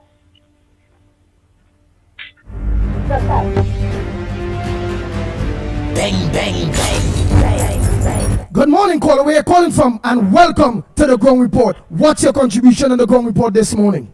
Good morning, gentlemen. Good morning, gentlemen. Calling from the Barack Fort here. You know, when I listen to people calling in and talking about how they had to struggle in this country for a URP job, where they had to go through the favoritism and all kind of thing, I just wonder if people realize that Trinidad and Tobago is an oil-rich nation. We was the richest country in the Caribbean at that time and most of the world per capita. And look at where we reach, and all because of PNM and governance as how them govern this country. And you know, people satisfied with that. People would go and say, yeah, look at your URP work from PNM help out. And that is the standard they set for themselves and their lives and their family. How you expect them to move on? How you expect to be able to plan and develop yourself and your children and your family to move from one level to the next? If this is the standard you set for yourself, if this is the standard you accept from the people who govern you, and you're praising them and worshiping them as okay, they're doing something for you. They're not doing nothing for you. The only thing they're doing is making sure that they remain in power and keep themselves in power while you be dependent on them for the URP work and the CPAP work and all this kind of thing. We supposed to have, you see like how the Venezuelan coming, them supposed to be the laborers in this country, like in Saudi Arabia and Dubai and all this kind of thing. The outsiders coming, and like in America, how they get rid of all the illegal migrants, them is the people them supposed to be doing CPAP work and URP work and clean and drain and all kind of thing in this country. Not Trinidadian. We supposed to be sitting down, getting up in the morning and say, okay, kiss your children them, hug your wife, and say, all right, darling, I'm going to work. You leave, you're jumping in your vehicle, you make your 8 or 4, you come back home, you head on a platform offshore, you head in an industry, Point Lisas or Petrotrin, or you go in some manufacturing company and you make your 8 hours, you come home, and then when holidays and things come, you say, okay, where we want to go this year for our vacation? Then we start planning. We want to go Hawaii, we want to go Australia, we want to go Europe. This is the life we're supposed to be living in Trinidad as citizen of Trinidad and Tobago. But again, is what PNM do to the cult that they have and they develop to keep them in office. And they cannot wake up and see that. They cannot wake up and come out of that dependency mentality that they had to always be there now, feeling that, oh, okay, I got HEC apartment, I got URP work, I got CPEP work, and that is a standard you set for yourself that you accept from these people.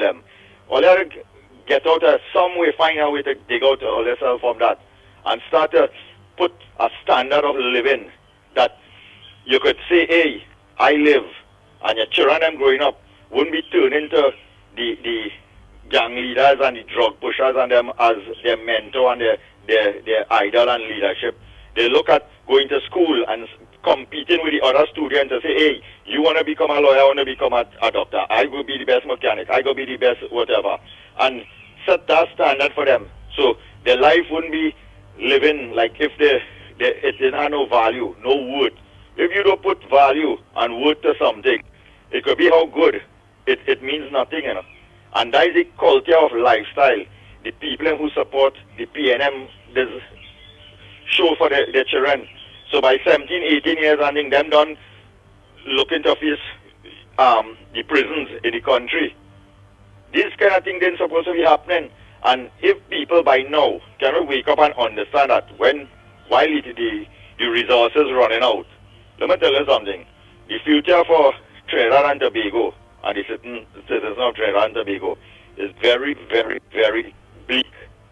And if we don't do something now and get rid of this wicked, nasty, stinking, dirty PNM, look how, watch, just imagine, watch Rowley now. That man had no shame. If it ever had a saying, dog eat your shame, dog eat Rowley shame, you know. That man do 10 years of injustice to our country and now plainly going and visit different places and posting up pity and how nice he looking and all this kind of thing. And then when you drive through Port of Spain, you see about 500 people lying on all underneath the bank, piss up, shit up, nasty, smelling, and that is the legacy this man leave, and that is the legacy all they're supporting. Something had to be wrong with all the PNM supporters, boy. Have a good morning, gentlemen. Take care and be safe outside. And I have to listen to that foolishness. And I have to listen to that foolishness. The people of Trinidad and Tobago are stupid. Oh boy, oh boy, oh boy, oh boy, oh boy. Let's continue. Morning caller, we're calling from, and what's your contribution on the ground report this morning? Good morning, ground report. Tunapuna here, fellas. Andy? Go ahead, Mr. Tunapuna. Okay, let me say this first. Lennox, I make this appeal to you then, and I'm doing it now again. This is the ideal and the opportune time for the love movement to get an audience with the people of Sealot, Beetham and the surrounding area in preparation for this election coming. Because here it is, you see, there is no hope with this present government and what is happening, and look at what it's reaching to. It could be violence, you know, and it's starting to show its ugly head. And I think now that you need to have and to call a meeting to to bring out the population of Beetham, Lavantel, and what have you. And, you know, let them see, and you have to convince them, hey, this time has reached, we have to give up this PNL. This is what we plan to do. This is so, outline, you know, your policies and what other thing. And I feel this is an opportune time, seeing that this could escalate into something, this situation as it is right now, could escalate into something that is very devious, and it could make it even worse, coming closer to the election, for you now to get into the minds of the people, to convince them and things. So this is, you have to get in there now, and, you know, step up to it and call a mass meeting of the people of that constituency. Now, secondly, I want to say this. I want to congratulate Mickie on this program last night, The Observers, in which he had Kevin Amnarine former energy minister there. And it was so interesting to hear some revelation coming out from that meeting, from that discussion with Kevin Ramnarayan, as it relates to the energy sector. He elaborated wider, including the Dragon gas deal and all of that. But more so, he talked about the closure of Petrotrin. And do you know that we never knew this? It is only last night I get when I heard that meeting, that Petrotrin, this government, cannibalized Petrotrin. So-called all the the equipment and everything from it. This is why it went into zero ownership then, I'm saying, of all the assets and what have you, because they take it and they give it to Paria and Heritage and all these companies, the so-called companies that is. So what Ramarayan was saying is that when they were talking about Stuart Young and them, but the assets and what other thing and of Petrotrin and everything and could boil down to zero more or less. They never mentioned to the country that all the assets of Petrotrin was taken and given to these companies that they formed. Understand? So therefore, it leads you to really wonder what was really happening. They actually run down this thing, Petrotrin, to bring it to a closure, Andy. They run it down because they were doing absolutely nothing to enhance it or to keep it alive. Because as I tell you, money passing, when you see this government is concerned, Rowley, Imbot, the Attorney General, and all of them, Stuart Young, all of them, money passing, because then you could have non-disclosure agreements being signed on the energy sector and all this kind of thing, and people know what's going on. You see where they were selling all this country? I come into the other issue now. This Chamber of Commerce and all of them, and you always hear me talking about them. Why the hell they never used to open their mouth? Huh? They stayed quiet. And let me tell you something. I ain't no racist, but check all the chambers of commerce. All is managed by Indians.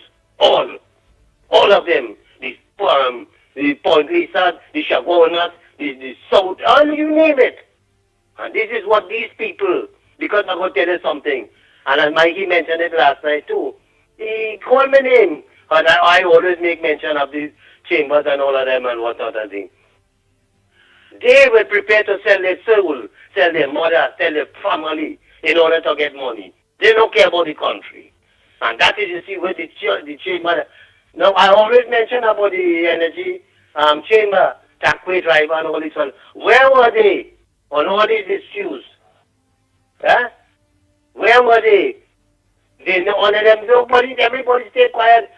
The energy chamber, which now this chamber comes and all of them, giving credit and things to Kalki Rowley and them for wanting to sell the refinery to the Nigerian company, in spite of all the allegations of corruption and what have you and things. Huh? All of them sat down there and they said nothing because why?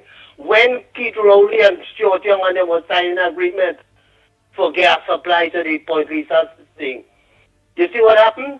Everything crashed, all these companies and them pulled up and they left the country. Where was the Chamber of Commerce and all of them? Where was the Energy Chamber and all of them, Andy? Huh? I tell you, this country really is reaching a situation because you know why I want to draw something and tell people attention. People don't get carried away with just the election campaign and the election campaign. But you have to read between the lines of the where our money is being siphoned, where this corruption is taking place, widespread corruption by this government. Because here why? Thursday Express, page 10. The deceitful, outrageous campaign by Kamala. Don't you read that article? Hello? Go ahead, read the article. Right, let me tell you what I did. Go ahead. Yes. Right. Because here we're calling what is saying. He's saying that it is outrageous and deceitful UNC propaganda against him as run after the election and suggested that $2.6 billion was missing from the country public accounts. he called for an investigation to be, a call for an investigation to be launched against him to answer where the missing money gone. It's equally deceitful and outrageous, Imbot said.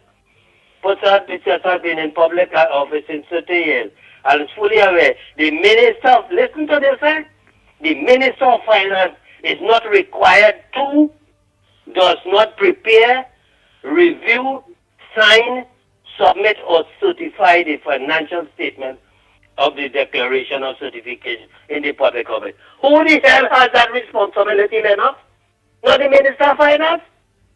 So when you want to come and to hoodwink people and make it look like the public servant, the money gone. If it is then the public servant do something, let me just say, they misdirect or they misinform and whatnot. What is your interest to call on them and to clarify the matter, present the documents and the necessary thing that the Auditor General is asking for? But no, it has nothing like that. You thief, or you thief the money. And now you want to make it sound like you're not responsible for any declaration and all the information as it relates to the financial situation in this country. But you ought to be investigated according to the Privy Council. There is no other thing up there. This is not the UNC saying that. You ought to be investigated and lock up with your accomplices, including the Attorney General, Stuart Young, Keith Rowley, and all you. This is mass fraud. This is widespread corruption. This is past white collar crime, This past that.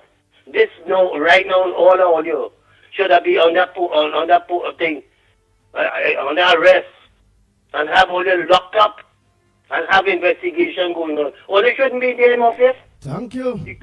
You understand what I'm saying, Andy? This is something that people have to look at very seriously. And as I say, Lennox again, my brother, I'm making this appeal to you. This is the opportune time now. Grasp it and get the thing, You have to push serious like how Andy was pushing for Grandy. You have to come out now and get the people to be involved in the political decision making. Don't just leave it for the last minute. And when this starts in this situation, could escalate into something violent. Brothers, have a blessed day. The Ground Report with Mikey K, Andy Williams, and Lennox Smith. Bang, bang, bang, bang, bang, bang, bang, bang. And I have to listen to that foolishness. And I have to listen to that foolishness. The people of Trinidad and Tobago are stupid. Monday morning, Lennox, Mike and everybody, I have been trying to get through to the normal line, and I can't get through to tell you. The PNM jackass, you have their brain all the time there for the longest while talking about the money ain't missing, the money ain't missing. Why he don't shut up his backside if he does not know what he's talking about? He can't read and write and understand. He said that all he don't understand.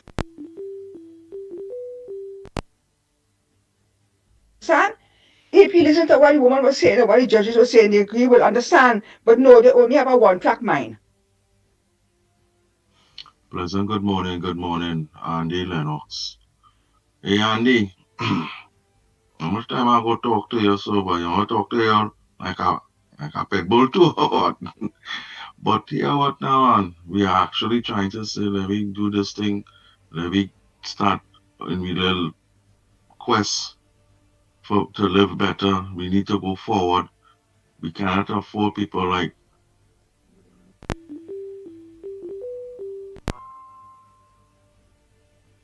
Alright, I'll come back to that. Go ahead, caller. Let me take the live calls. I'll play the voice notes when the calls are coming. Go ahead, caller. Okay. Yeah, morning. I want Lennox to explain what is an understatement, because this word troubling. Understatement. Is it another big word for missing money or thieving money? I don't know. I would like Lennox to explain that, please. Lennox, don't forget you will explain what is an understatement. That is another word for missing money, right? And it could be extended to thief, to stolen money. Even though, of course, it may have a more specific reason. They might say embezzlement, for example, as opposed to. But yes, but it has all that connotation. It's only a person who doesn't understand the English language would not be able, of course, to build into such a statement in the circumstance. It depends on the context in which is being used. And clearly, the context in which is being used as far as Imbert and the Quarter General is concerned, certainly one can make that country, particularly when, of course, the Privy Council made the obiter dicta observation that they did, asking, of course, why it is that the minister himself was not investigated. Nice. Oh boy, oh boy, oh boy, oh boy. Thank you very much, caller, for your contribution. Well, let me make it short and sweet. Go ahead, caller, where you calling from? Morning, Andy, Lennox, Mickie, and up the Caribbean, down the Caribbean, Guyana, and all your listeners and contributors. And Uncle Lennox, what you have to tell the toaster accomplice, right? I forget that. To remind him, right? Tell toaster accomplice that the money, what India say he's not in charge of, is the windfall. Where Stuart went and talk on CNN and say, we getting a windfall and you're making people happy. And India budgeted $64 billion, right? For that current expenditure financial year. And then the windfall, we try to stick it in and say, it's $67 billion he budgeted that year. So when he went before the Auditor General, thinking that she would have said that it's $67 billion is in the budget. So he hide the money, just put it as it already budgeted. It had no receipt to start complex, no receipt that the money was spent. He didn't show that way, which ministry. I didn't know if you get it to pack it in the car park. But here what's going on. He didn't have no receipt. So the Auditor General asked him kindly, show me where you spend the money. It didn't went in the Heritage and Stabilization Fund because they had a withdrawal and all to supplement the budget. So the money is still being deaf, as we will say today, and playing no bad manners. And the people that they wanted are stupid. Have a nice day. Bang, bang, bang. The Ground Report with Mickie K, Andy Williams, and Lennox Smith.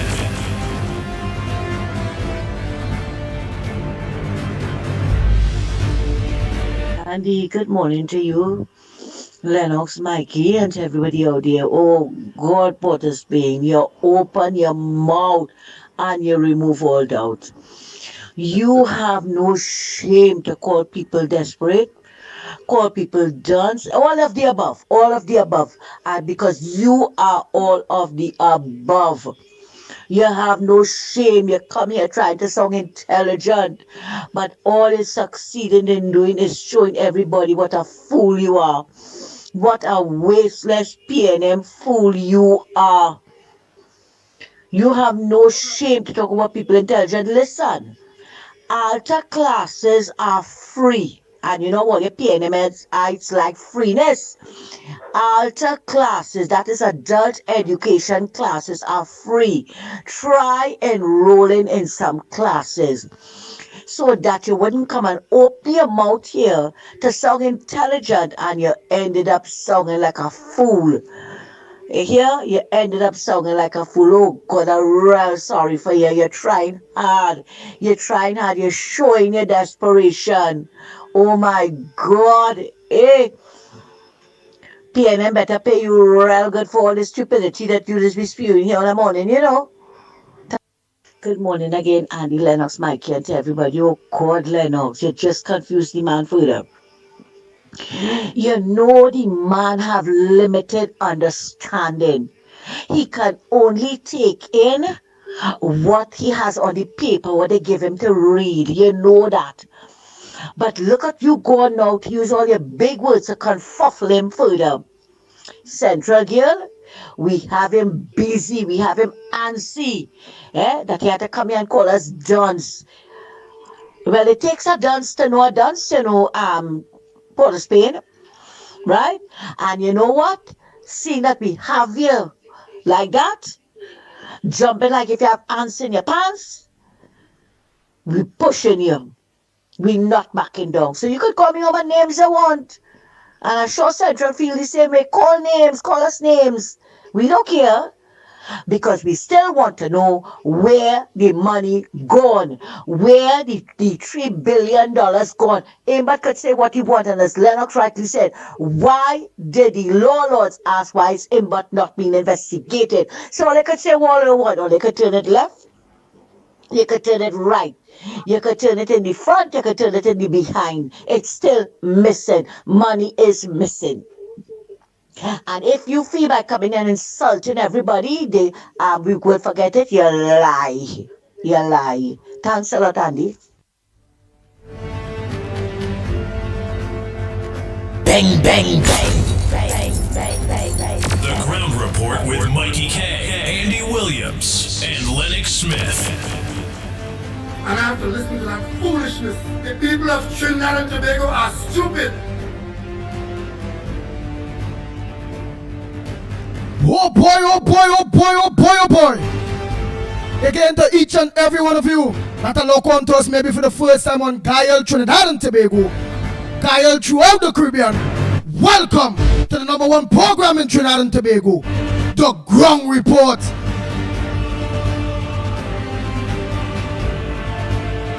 Everybody listens to The Ground Report. And who ain't listening? If fine we back yet, remember that. Who ain't listening? If fine we back yet. But we sure this buffoon listening. And even if he ain't listening, somebody gonna tell he, hey, look, they say this on The Ground Report. Look, they say that on The Ground Report. Who are talking about? None other than the worst prime minister, the political piper, the man that bring PNM to junkyard status, bring PNM to be a sprung-in party, a piping party, none other. And now bring we on to the next piper, the younger piper. I was going to the Oval one evening and I stopped as it was drizzling and a radio station was on. And on that radio station, which wasn't my favorite station, but it was on in the vehicle I was in, a most vulgar and outrageous radio program was on the airwaves called The Ground Report. You all remember that? In that report, it was the nastiest, dirty. As a matter of fact, what caught my attention was how filthy the program was on our airwaves.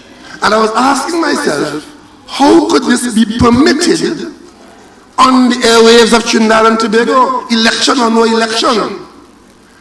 And it was all about me and my father and my mother and this, and I had raped this and I had done that, and the Ground Report. They want to know what the plan is? The plan is to put an end to this. The Ground Report with Mikey K, Andy Williams, and Lennox Smith. Bang, bang, bang, bang, bang, bang, bang. We are here!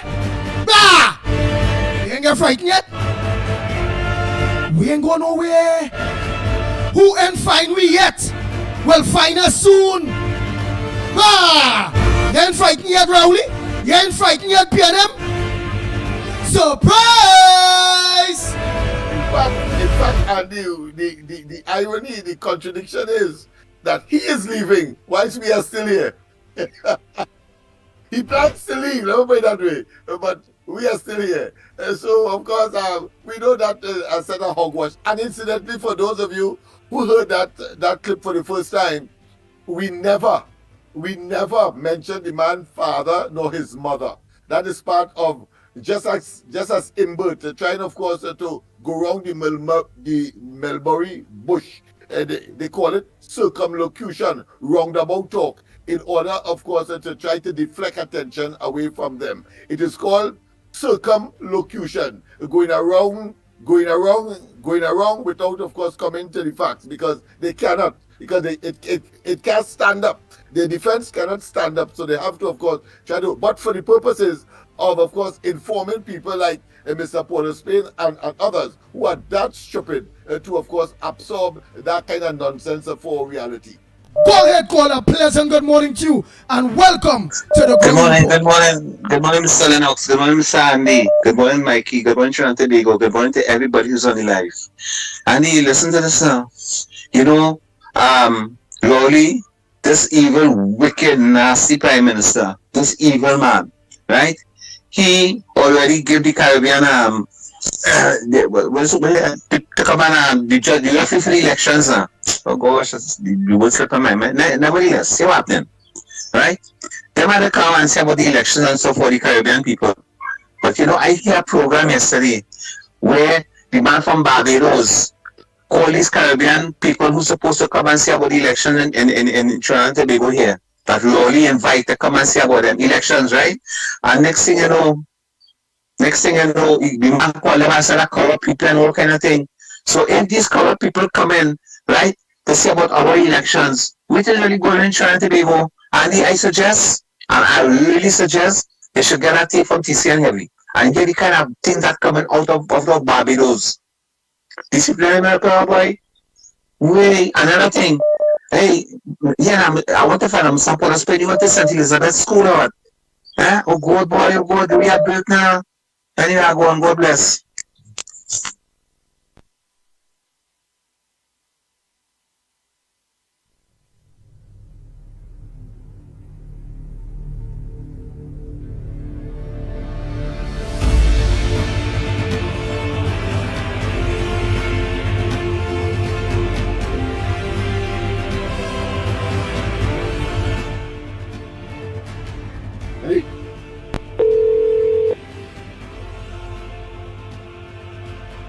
The Ground Report with Mikey K, Andy Williams, and Lennox Smith.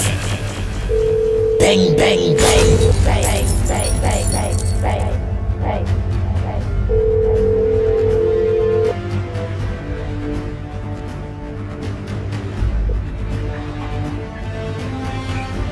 Andy. Oh boy, oh boy, oh boy. A pleasant good morning to you, PEP. Political leader, Mr. Philip Alexander. Pleasant good morning to you. You are joined here by your next leader of a political party, yours truly, Lennox Smith. I'm putting up your Facebook article here on the screen. Bam, let me make sure I put it up because it have people shaky, people worried, people saying all kind of things about you. All right, it is stating here, it was an accounting error, but you launched an investigation into the Auditor General. Why is that? Right, besides that, Mr. Philip Alexander, boy, let me just play this thing here quick. You will understand because they are saying, well, you don't have no credibility based on a certain circumstance. So, all right, let me play it here. Look it here. Bam. Mr. Philip Alexander, Mr. Counterfeit 1%. Ask Kamala Prasad Visesa to respond to Mr. Victor Roberts on the accountability of the UNC and their funds. Ask her to do that, and then you could come and talk about accountability. Oh boy, oh boy, oh boy, oh boy, oh boy. Everybody's on the Auditor General, Mr. Philip Alexander, down to Port of Spain, shooting at you again. That's the PNM, that's how they operate. They don't ever pelt stones at a non-bearing tree. You had to be saying something. You had to be hitting nerves. Go ahead, my brother. Go ahead, Trinidad and Tobago are listening to you. Morning, Andy. Thanks a lot for having me. Good morning, Lennox, my colleague. Good morning to you, my friend. Good morning, sir. Good morning. Andy, look, I thank you for bringing me in there, but let me tell you, all them stones they pelted, we ain't studying, we ain't talking, you know, it's bouncing off. We like cereal, like you're throwing Cheerios, you're throwing Cocoa Pebbles. You're not hitting us. You're not damaging us. The Express and the Guardian and the news, they're looking foolish. They're making their articles about Kamala, they're making their articles about the coalition, they're making their articles about me, letters to the editor, wash with letters to the editor. I tell them yesterday, all them Indian names that you have, right, you're signing them letters, put some pictures now, so we'll make sure it's not out here. We fellows stay down in the basement writing them letters and creating Indian names to mislead Indian people. The point of the matter is right now, Kamala Prasad Visesa is soaring high above the cloud. The coalition of interest has attracted everybody's attention. The Congress of the People, Prakash Ramada, has seized his his day. He has seized his moments. Now that he is back as political leader, the Congress and the people, all you could hear a vacuum sound of the 148,000 Congress and the people members going back there because they know that the Congress and the people is coming to be a part of the coalition. It is a massive movement for change. This time it represents people of every hue, every color, every class. And I want to tell you this, the Auditor General story just not making sense. And yesterday, we got treated in the media to a story that the media run that don't make sense. What we've heard, what was told us, it was a simple accounting error, some extra zeros. That reached Privy Council. As a whole, you think all of we stupid? You launch an investigation into the Auditor General that caused Lady Sinha to say, where's the investigation into the Minister of Finance? And telling us it's a simple accounting error. The educated laws and ladies of the Privy Council couldn't read and understand a simple accounting error. Come on, man. You're playing with us now. And all of that distraction, all that journalists, Susan, Larry, Lala, this one resign and that one resign. People have nothing to do with politics. People have nothing to do with party. People have nothing to do with nothing. You're giving them a little face time because it's a good distraction from the fact that the PM is trying to force, let me tell you again, the critical issue is the PNM is trying to violate the Constitution with the appointment of Stuart Young. He cannot be Prime Minister. I am telling Trinidad and Tobago this. The Constitution of the Republic of Trinidad and Tobago does not allow Stuart Young to be Prime Minister. See the two things that are going on right now? That story with the Auditor General and the Minister of Finance, keep that burden on the front burner. You see the story with Keith Rowley trying to force Stuart Young on the nation, keep that burning on the front burner. I want Trinidadians to get accustomed to knowing by heart 76(1)(a) of the Constitution of the Republic of Trinidad and Tobago is one simple paragraph, how a Prime Minister is appointed. It is not vague. It is easy to understand. And the only way Stuart Young can become Prime Minister is if Keith Rowley resigns as a Member of Parliament and as political leader of the PNM. Not doing either of those things. This is a wash. This is a farce. And we have to stand up as people, defend our country and defend our Constitution. Go ahead, Lennox. I will go further to say, which is only the bully. Stuart Young becomes the leader of the PNM as well, because the Constitution is clear. It's clear. It's not vague. He has to be the leader of the party that has the majority in the Parliament. But correct. So he has to become leader. Rowley, listen, he has to become the leader. Okay, so you know what they're doing? If Rowley resigns as leader and he resigns from the Parliament, it hangs the Parliament. They can't do that. The end of the hung Parliament, they're in trouble anyway. That's right. Because they have one You like Trudeau. For those Trudeau accepts, even though they have a different constitution, but it's the same principle. Listen, the PNM, understand that our constitution doesn't have the word party in it anyway. Understand that our constitution does not recognize political parties. Understand if you go to the Ministry of Legal Affairs today and say you would like to form a political party, they have no idea what that is. It doesn't exist in law. A political party only exists at the EBC as a gathering of people with a symbol. But it has no legal standing. It is not a person under the law. A political party doesn't exist. The only time the word political party appears in the Constitution is there, how to appoint a Prime Minister and how to fire one. And I want to know that was tinkering with the Constitution, because in no democracy in the world does the House of Representatives have anything to do with any party. It is all about the members who sit in on the seats, and the majority of them, who they support, that's the Prime Minister. Nice. Ask a question there, Lennox Smith, and then we organize and let Philip Alexander continue his busy schedule, shaking the place all over. I said what I had to say earlier, and that, of course, it was a reciprocal endorsement, because I share what he has said implicitly. And, of course, I wouldn't want to ask him anything except that he may wish to add some more for the little moments that we still have. Is there anything you would like to add, my friend?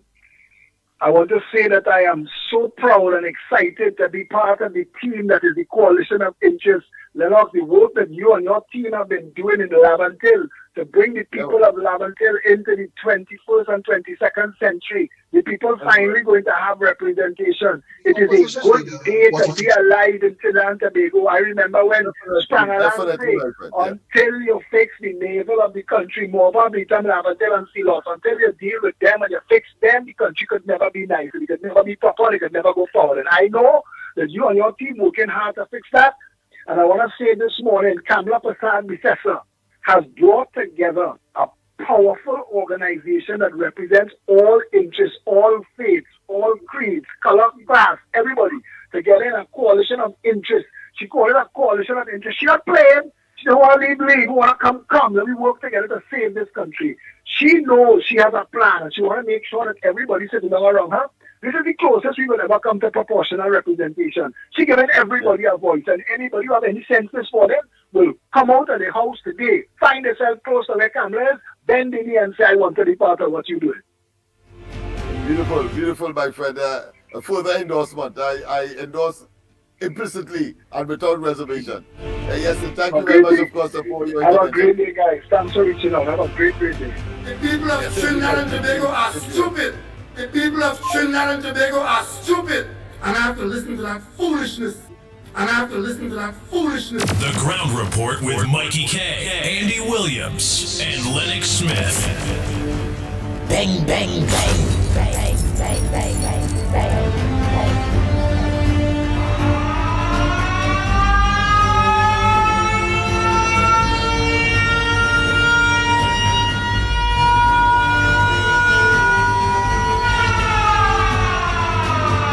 Take that in all your pipe and smoke it. And what he said there, essentially, Andy, is that here it is a coalition or a amalgamation of persons that would have had a track record before they enter government. And I would have been much more popular than Hines. Nobody knows about Hines. Nobody even know about Rowley. Nobody know about Stuart Young before they attach their opportunistic opportunities to the PNM. That's all. But in terms of putting things on the ground and in terms of making things happen, you can't falter, and you can't have a better representation of that than Lennox Smith.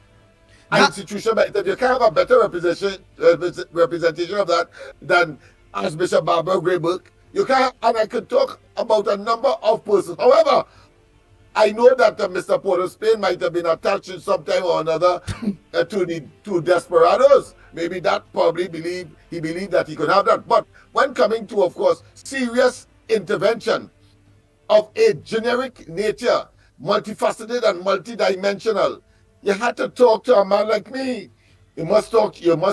So true. Therefore, of course, Kamla Prasad Bisesa, in her wisdom, recognize it's a 1,000-page document she has in front of her, 1,000 page. The same that I presented to Manning, who, of course, accepted it and asked me to address the National Security Council at the time when Martin Joseph was the minister. Understand that. And coming out of that by 2009, not only did I address the National Security Council, incidentally, before Hines could have, in the old party. Let's not waste time with that. But I and Archbishop Barbara Burke was with me as we made our presentation to the National Security Council on the question of crime and criminality, and my focus has always been, you solve the problem of Laventille, as far as blue-collar crime is concerned, you solve, of course, the problem in the whole country. But more than that, coming out of it, I was summoned to a meeting by the same Minister of National Security then. And guess what? The other people I met there was Hazel Manning, was, of course, deceased former member for Port of Spain South, Marlene McDonald, Hippolyte, and one more person, yes, and Donna Cox, who was at the time representing, of course, Laventille East Movement, and of course, Hippolyte Laventille West. I am the only non-member of that team that was summoned to the Ministry of Education on Abercrombie Street. Look him all one time. Give him in snippets. I want Laventille to know that, listen, the only man in that team, non-minister, in our place in terms of the government is concerned at the time. You know what? It was the minister, the same minister that asked only me the question whether I am satisfied with what the outcome and what they presented to us in that meeting as far as addressing the question of crime, and we came up with, of course, the MLI program, Mobile Laventil Initiative, which of course I will elaborate a little more. Hold on that. Come on, man. Go ahead, my friend.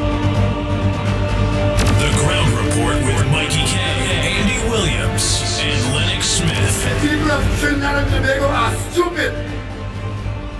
And I have to listen to that foolishness. Good morning, Andy Williams, Lennox Smith, and Mickie K. I just want to tell you, could you please highlight the problem that we as passengers are facing using the PTSD bus service? There is a problem with the San Fernando Port of Spain limited bus. That is the $6 bus that makes various stops along the way.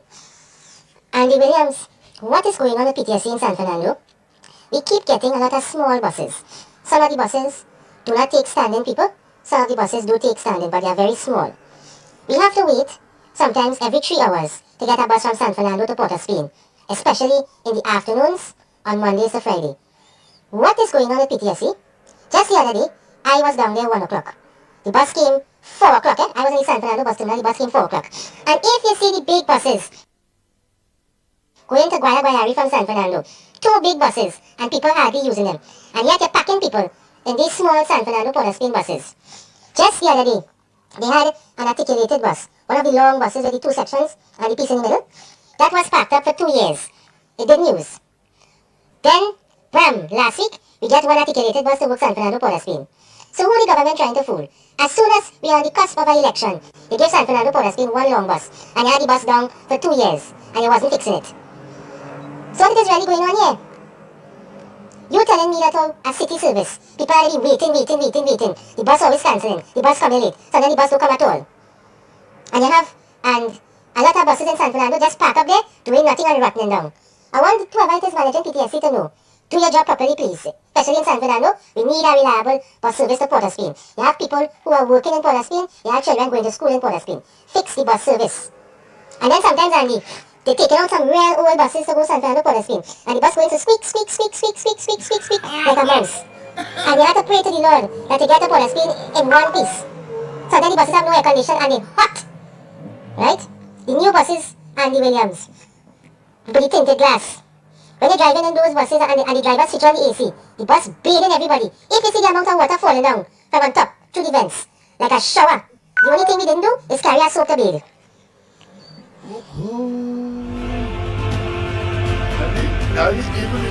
The Ground Report with Mickie K, Andy Williams, and Lennox Smith. Bang, bang, bang, bang, bang, bang, bang, bang. And I have to listen to that foolishness. The people of Trinidad and Tobago are stupid. Good morning, caller. Where are you calling from? And what's your contribution to the Ground Report this morning? Chipmunk and them and all fed up with this government. Wait. Let me hear. Go ahead, caller. I want to engage Lennox this morning. So you're calling now Port of Spain, but you gotta be clean, you know. What you want to engage Lennox Smith with? I'm just stating facts. Right? I want to ask Lennox Smith if he was ever convicted of fraud. Prove that. Remember Lennox Smith asked you for a full address and ID card and whatever, phone number, everything first. When you deliver that to him, he will answer that question. Next caller. Oh boy. Lennox Smith in her Port of Spain in a mess. Lennox Smith don't have the roads bad. Lennox forget he the man. Lennox Smith don't have all people can't get their pension. Lennox Smith don't have the fact that the demerit points that killing people. Lennox Smith don't have the property tax. Lennox Smith ain't raise the gas and diesel. Lennox Smith ain't never get the opportunity to raise senior citizens pension that have not been raised under this government in 10 years. Lennox Smith is not the issue. The issue is the PNM. And in order for Trinidad and Tobago to grow, the PNM got to go. Let's continue. Morning caller, where are you calling from? What's the contribution on the Ground Report this morning? Go ahead, caller. Morning, gentlemen, again. Barakpur here again. Gentlemen, you see all this nonsense, this call and talk, this stupidness about who convicted of fraud and thing. You know, we have this saying that Eric Williams was the father of the nation. And I just always tell people, Eric Williams wasn't a father of the nation. Eric Williams was the first thief of this nation. And if we go back into history, and that's why you see Imbert and them could do what they're doing now, and just try to put it off as some kind of auditing error, when the 10 million he missing from the hospital in Tobago, they say it was just a mistake. They put the comma in the wrong place. It's not 10 million. Then all the material was leaving from the hospital site and going to a Mason Hall place where they was building and developing an area that I think the mining goat and thing up there now. You understand? So the thief of the nation write that playbook for the rest of thief them to come now and feel that they could do that and get away. And just imagine in them times when they didn't have all this kind of auditing and scrutiny about the finances and the money. Remember when Eric Williams said that he lent Guyana money, he lent everybody money. Anybody know how much money he say he ever lent them? Who received that money? Where it went to? And remember, he and Forbes, Burnham and them was Sarai. You understand? So, at that time, when it had trillions of dollars in this country, and a prime minister could say, well, everybody could be a millionaire, they could be a millionaire in this country. And then you come on top of that and say you lend Guyana millions of dollars, you lend Barbados millions, you lend who millions of dollars. But nobody now can come and say, okay, how much money leave Trinidad and Tobago? And who received the money in whichever country it went to. And all that was the playbook that was written by PNM and the thief of the nation, Eric Williams, for these next Alibaba, the rest of the 40 thieves them to come now and do what they're doing. Well, like what Imbert could just say, 3 billion missing, and it's not his fault, it's the Auditor General fault and thing. So we have to look at these things, because plenty people don't sit down and scrutinize why it is people feel that they're so comfortable to thief money in this country and get away with it. Like what has been happening with Rowley and the PNM and all this kind of thing. And so when man come and call in, and they're catching the tail in this country, and want to know what Lennox take, that's where they're supposed to spend the time on.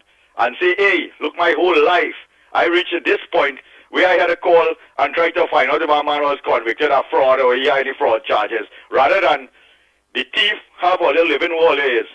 So instead of you could get up in the morning and sip a nice cup of coffee and relax yourself, you study about Lennox. I heard all the brainwash and stupid and Rowdy right. All they really do it is she wasn't talking about the people of Trinidad and Tobago. The PNM people of Trinidad and Tobago, stupid and dotish. Have a good morning, gentlemen. But what is laughable is that all the things he said earlier, you know, he responded to none. He responded to none. He said that people stupid, that they can't read, that they can't, that they understand, and then of course there's a difference between the statement, understatement, and of course larceny or stealing, as the case may be. You know, he might respond to none at all. He cannot. Yeah, but you're that total buffoon, boy. So you covered down on that one time, brother man, and can't respond at all to what the response was to what you have said. It shows, brother man, you have not just credibility, but the elasticity of your stupidity could wrap around the world several times and still have room. That is to tell you how stupid you are. Go ahead, call up. Pleasant good morning to you, my brother. Andy, good morning. How are you doing? I'm all right. Portsman catch me unexpected. He's calling different program, different numbers. But go ahead. I know, Andy, boy, sick when I hear that man voice, boy. That's what I call to say, boy. Boy, I'm sick, boy. Andy, boy, please, boy, Andy, boy. Oh, God, boy, I'm begging you, boy. Boy, block that man, boy. Boy, that man is a lunatic, boy. Please, boy, block that man, boy. Block that man. I'm begging you.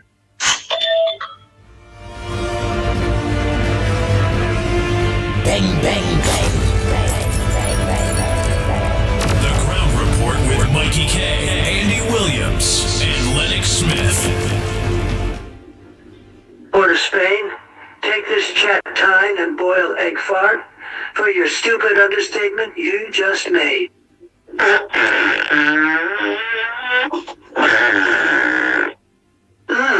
Enjoy the fragrance. Port of Spain. Enjoy it.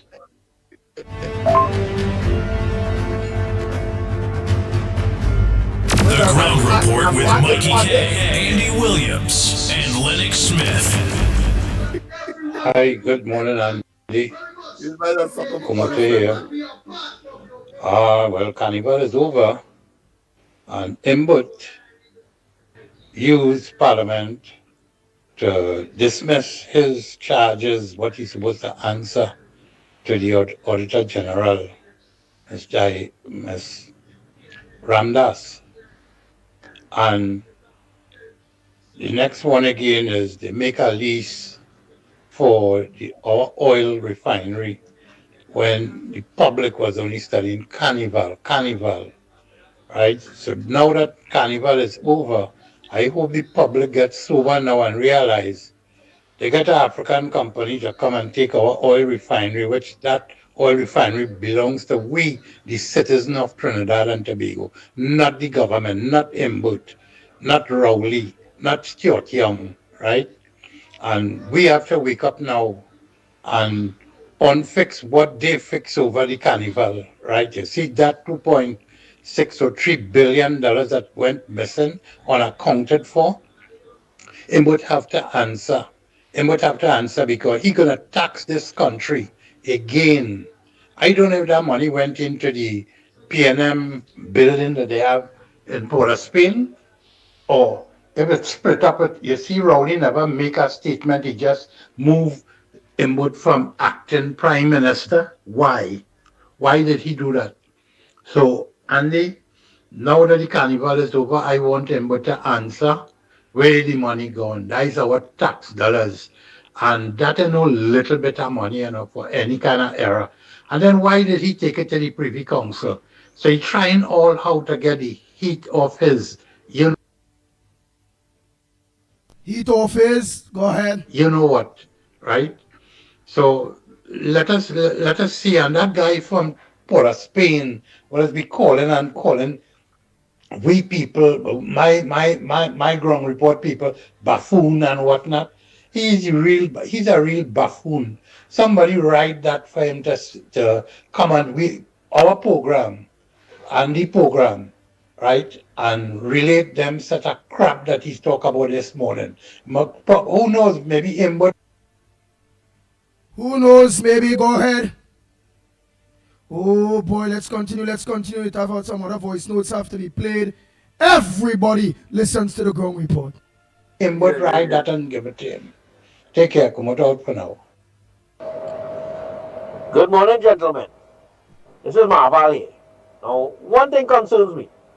You have an internal investigation going on in the Ministry of Finance into the missing or the unaccounted for $2.6 billion. But the man of the moment, the person who's supposed to be the subject of the investigation, still employed as the Minister of Finance, right? He was supposed to have been sent on administrative leave, sent on some kind of leave out of and they're supposed to transfer the permanent secretary and the permanent secretary in the ministry, right? The both ministers of finance, who there, the Minister of Finance and the Minister in the Ministry of Finance, supposed to have been moved or sent on administrative leave, so they can no longer, influence the outcome of the investigation, right? They're not supposed to be there. The other thing is, they're supposed to have an independent third party doing the investigation. You are supposed to have himself investigating himself. That is craziness, right? So Port of Spain, you have to know what's going on. And the other thing about it is, let me tell you something. If you could call manure, whatever you want to call it, right? Manure and fertilizer, regardless of what you want to call it, it smells the same way, right? It does smell like BS, right? So you could call BS manure, you could call it guar, you could call it fertilizer, you could call it whatever it is. is still BS, right? And that's why you feeding everybody right now by telling people that they put Imbert back there because of whatever it is, right? Imbert went and bully himself into getting to represent the people of Diego Martin Northeast, right? Bully himself into the position by all the people who want to run up against him. He bullied them into not running again, and that's why he was able to run unopposed. Lennox and crew, I am trying to figure out who is my candidate for Diego Martin Northeast. Please, I would like to go and have a word with the person, right? Who is my UNC candidate or my coalition of interest candidate? Kindly let us know this, please. I ain't hearing anything about that, right? I don't know who my candidate is, so I can't go and lend my support. All right, but once I know who it is, the person will have my full support, right? In the fullness of Regardless of time, in the what fullness of time, I in the want to fullness of actively time. We have, support, not just go yeah, and support on, it will on happen. election Yeah. day. All right, I so assure you, it will let us happen. know Yes. this, please, and have a wonderful day. The Ground Report with Mikey K, Andy Williams, and Lennox Smith.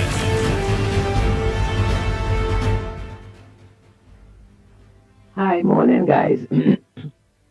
I was just listening to Paul Spain, and I am telling you, he could put on a real comedy show in the grandstand of the Queen's Park Savannah and carry all them PNM with him to be the audience. You understand? This man is not for real. When you listen to this man, something is wrong with this man. And I am convinced that the Balise went through one ears and come through the next, and in the process, it damaged your brain. You understand? So, Brother Spain, I hear you calling my name about Miss Woodbrook and Miss Woodbrook. You say what you want, you understand? You talking to the PNM fools like yourself, and you ain't talking no sort of S that you're talking to intelligent people. So you continue beating your drum and dancing, you hear? Because that is totally for your entertainment. You're nothing but a clown. You think Rowley and Imbert and all of them conceited highfalutin people in PNM care anything about you? There's only use people like you so because they realize how all you dance and all you illiterate and all you stupid and all you have no ambition, all your self-esteem very low. So when they tell all you good morning, all you feel on top of the world, use all you to make sure you continue putting all your X by the body say to keep them in power. So while they're riding high, all you in the gutter. So stay there. You hear? Stay there. And Andy, last night I saw on the news, TV6 of course, talking about another one has resigned from the UNC. And then they went to highlight all the people who have resigned in the past couple days or weeks or whatever. I want to know if they feel this is a big thing. To all who have resigned, I said happy riddance. Or they should have gone long time. We don't want any traitors in the UNC. We want people who have the interest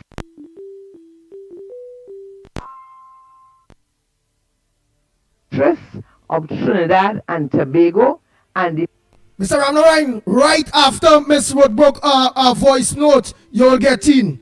Right? So yes, I'm blocking you off. I just want to finish Miss Woodbrook voice note. Mr. Ramnarine.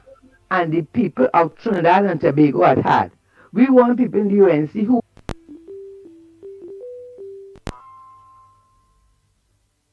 go ahead, Mr. Ramnarine.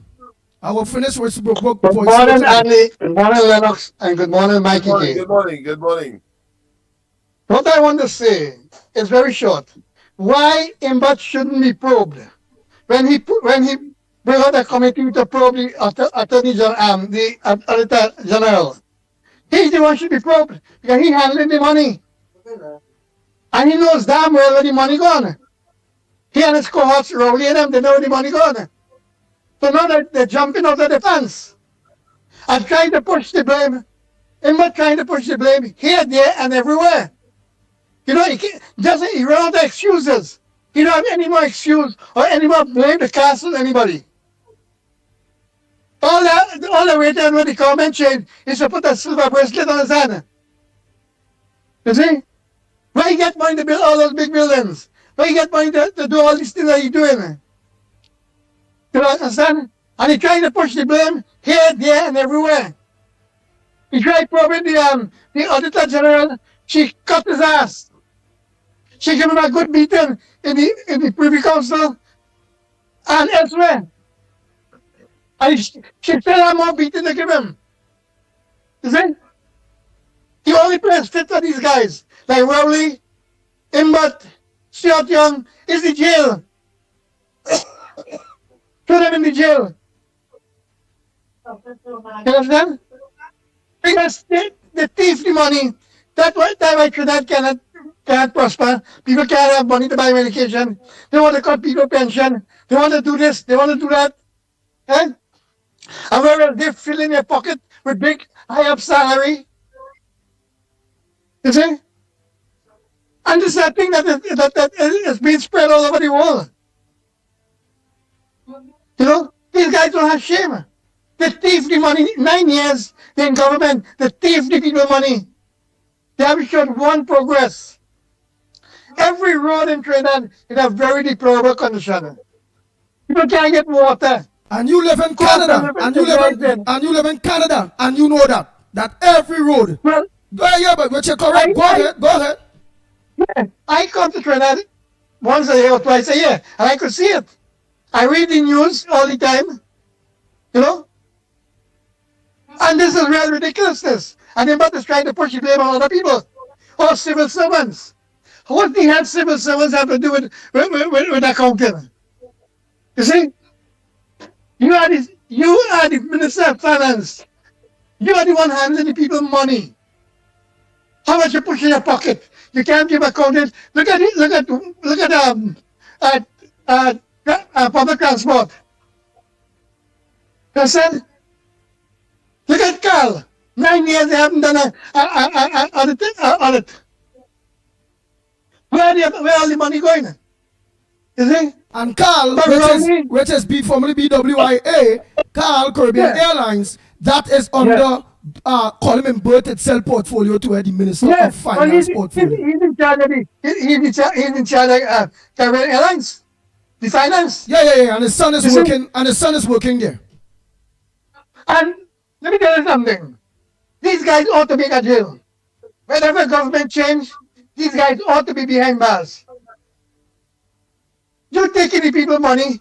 People paying health surcharge. They're paying health surcharge in Trinidad. And yet they can't get medication when they go to the hospital. They can't get doctor care.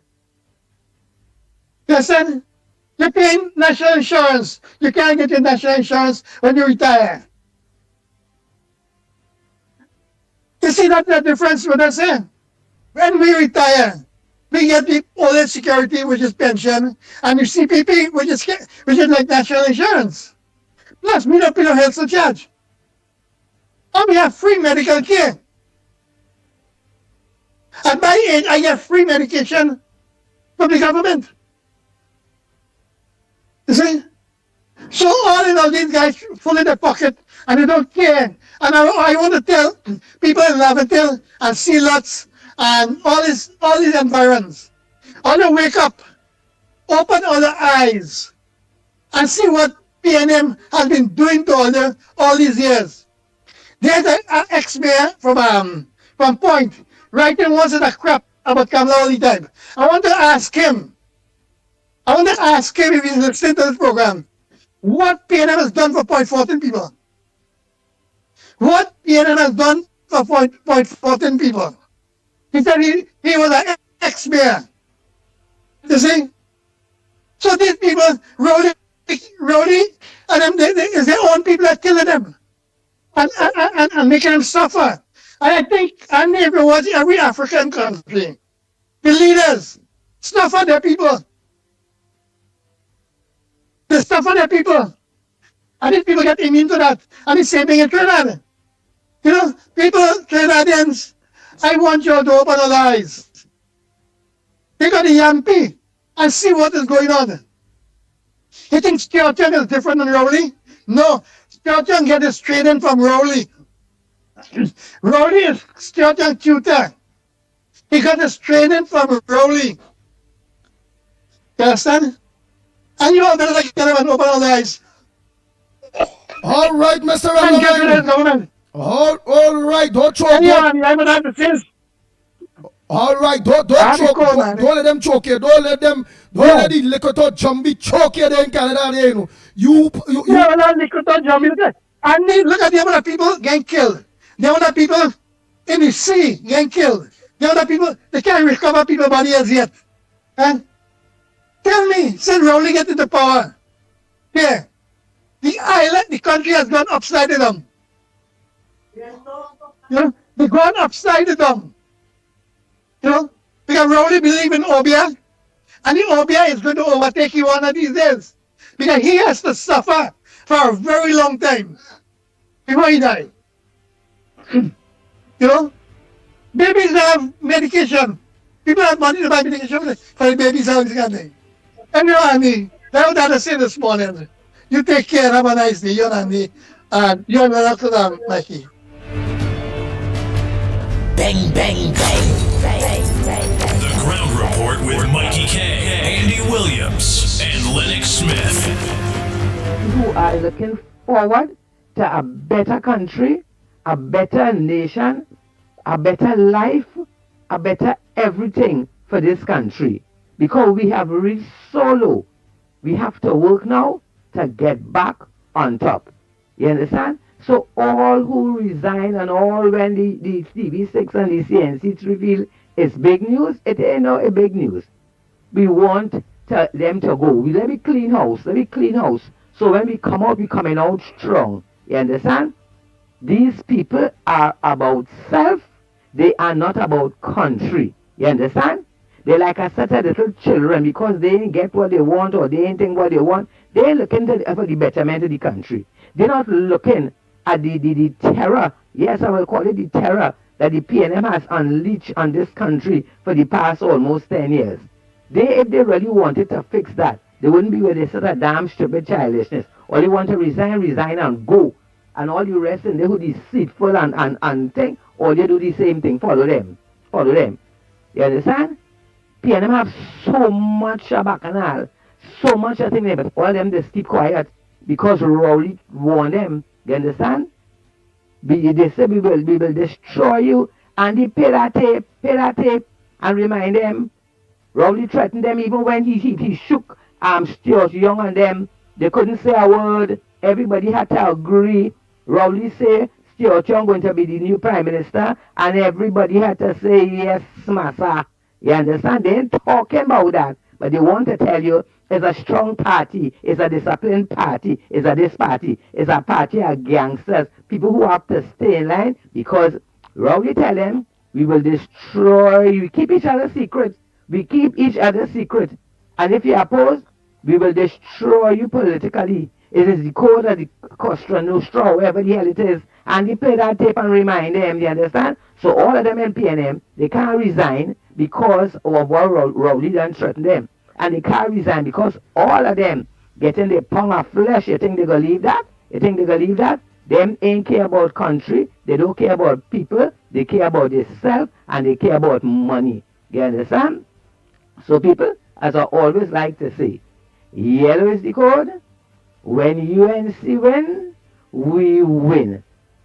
Have some sense in all your head and look forward to a better country, a better life. Let me look for prosperity. Let me look for all that is good and get rid of this destructive gang, all the PNM. Them and all who supporting them. The ones who have nothing, they want nothing, and they will get nothing. Them is the ones who supporting them. And you have on the other hand, the ones who have everything, the 1% who have millions, and they don't care if the PNMs, they want the PNM to stay there for them to continue getting millions, you understand? But for we, the rest of people on the ground who want to live better, we are going to do what we're supposed to do and make sure we get rid of the PNM and all the evil, all the misery, all the hardship, all the lawlessness, everything that they have put up on this country, we will get rid of it once and for all. Have a blessed weekend, people. The Ground Report with Mikey K, Andy Williams, and Lennox Smith. Pleasant good morning, Andy Lennox. Hey Andy, how much time I go talk to you so but you want to talk to you like a pet bull too or what? But yeah what now man? We are actually trying to say let me do this thing, let me start in the little quest for to live better. We need to go forward. We cannot afford people like Port of Spain to be on this platform anymore. Let him go decide, let him take his thing to Pastor Google and all of them. Let he go and belch out there. You understand? We want no negativity. It's time for we to start shutting down. Don't study what they saying and thing, and we always have to be, you understand, trying to justify what we saying, what everybody know what it is. So let me just put this man aside now. Let he just go decide, sell he water and thing in the car park, know what he had to do. And it's about time. I mean, no disrespect to you, know, Mr. Porter Spain, but we can't really deal with you right now. Talk to we after election, and we go deal with something. You understand? But for now, we on a straight on a straight path here now, and we can't afford these negative things to start infiltrating, right? So let me don't bring questions upon questions when we have the reality and the factual things. You understand? So don't let me fall aside, right, Andy? After they get him on 21 days, it's almost 19 days gone, eh? So we going down the road. After them couple of days, this man have to be off here when he no voice note, no nothing. I'm telling you. Because you're putting negativity into the right thinking people. Alright? Alright, blessings. Good morning, Miss Santa Cruz. I building strength into the right thinking people. And I think the right thinking people listen to buffoons, dunce, idiots like Port of Spain that the PLM have that don't even care about him. Let's continue. Andy, good morning. Not too long I got up, so I missed some of the program. But for what I gathered, listening to the callers, that the Garaha from Port of Spain sounding like a bigger Garaha now. He's the almighty Garaha, from what I gathered. And I know he always talk rubbish. I know he's a dunce. I know he's stupid. I know he's probably like K-Pat, which you always do, like all of them K-Pat. So, for what I understand and gather is that he wants to mess with Lennox, but tell him, brother, you're back in the wrong tree, and please, don't try to be stupid. Try to be intelligent. Because right now, you're proving this stupid. You gotta. Alright? Alright, Andy, morning, and look like he, and everyone will talk to you later. Hold on, hold on. Hi, hello, ground report. I live in a certain area in San Fernando. And this is what happens when URP works in my area. You will see about 5 or 6 people walking together, or they might come in 2s or 3s. And then you will look for a place to sit down. So, when they sit down now, there's one who probably in charge, so that book will sign. And then around 9 o'clock, a car will come up, and I believe that's the person who goes around ensuring that work is done. Ma'am, sorry about that. The background there overtaken what it is you're trying to say. Right, let me go to the next voice note really quick. The Ground Report with Mickie K, Andy Williams, and Lennox Smith.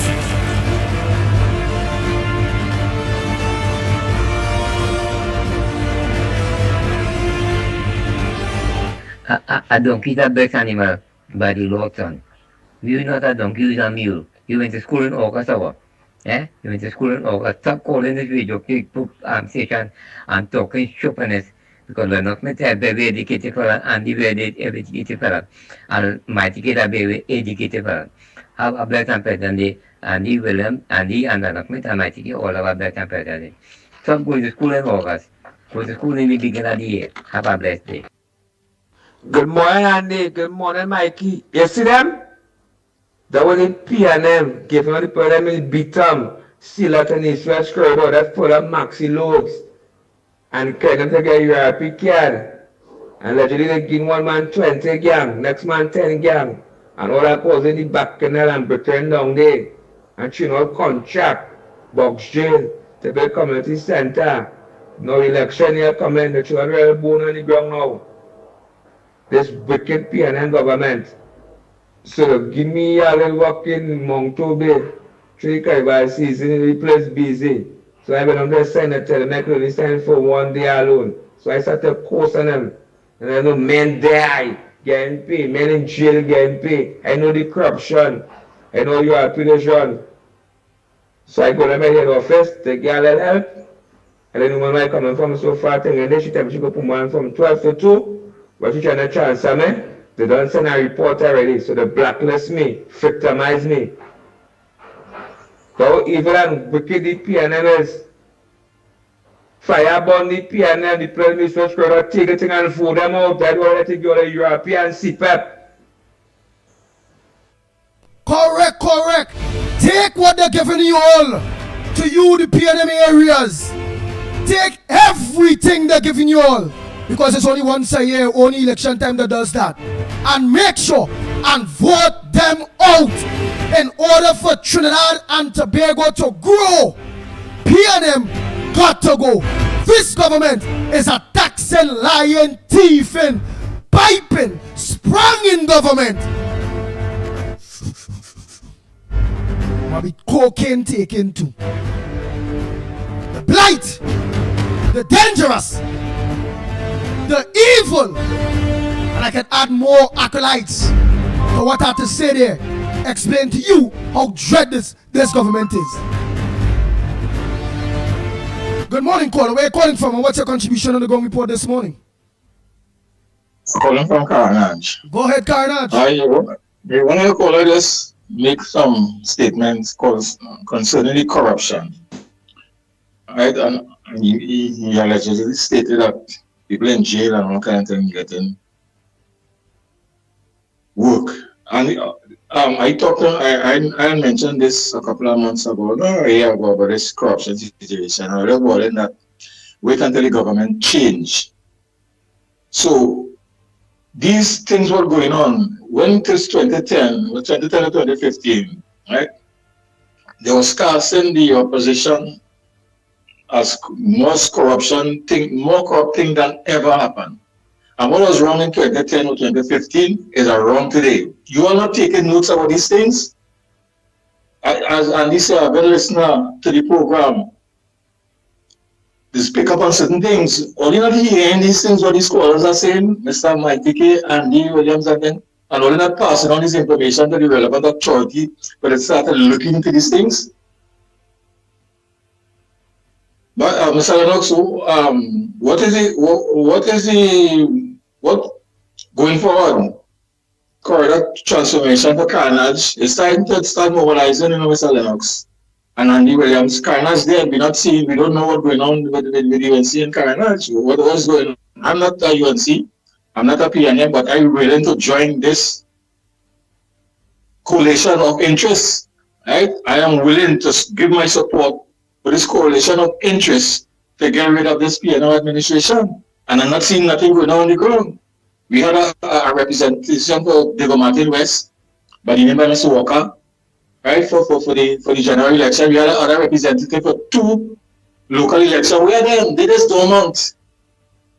I wouldn't cast no exposure about the former councillor, the former candidate for the local election, but there's only pop up when it's election. I called last week and make some statement about Shagamas.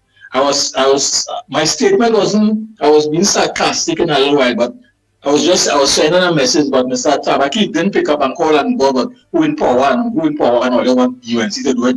They were all sleeping in the East West Corridor. They go Martin and his environs, all they are sleeping. Locked on listening. Andy and Lennox morning. Dr. Rowe, man, Dr. Rowe.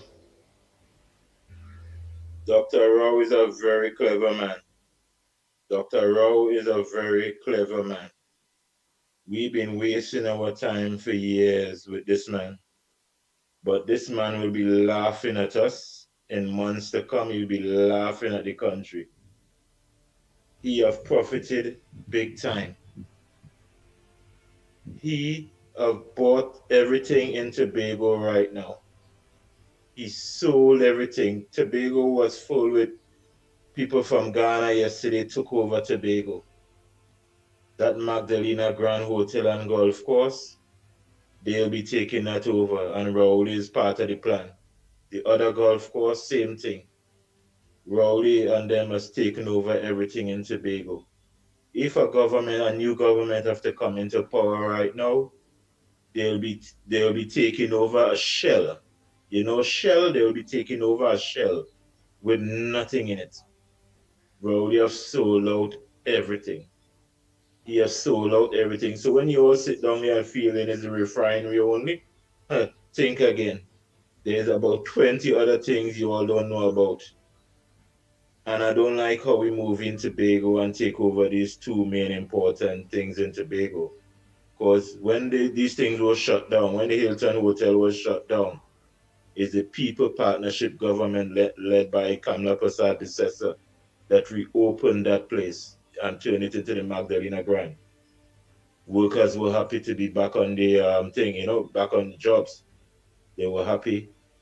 Now they took over, PNM government took over. Now they're looking to sell it. I mean, I know it's already sold. I know they already had it, so right now we're in big trouble.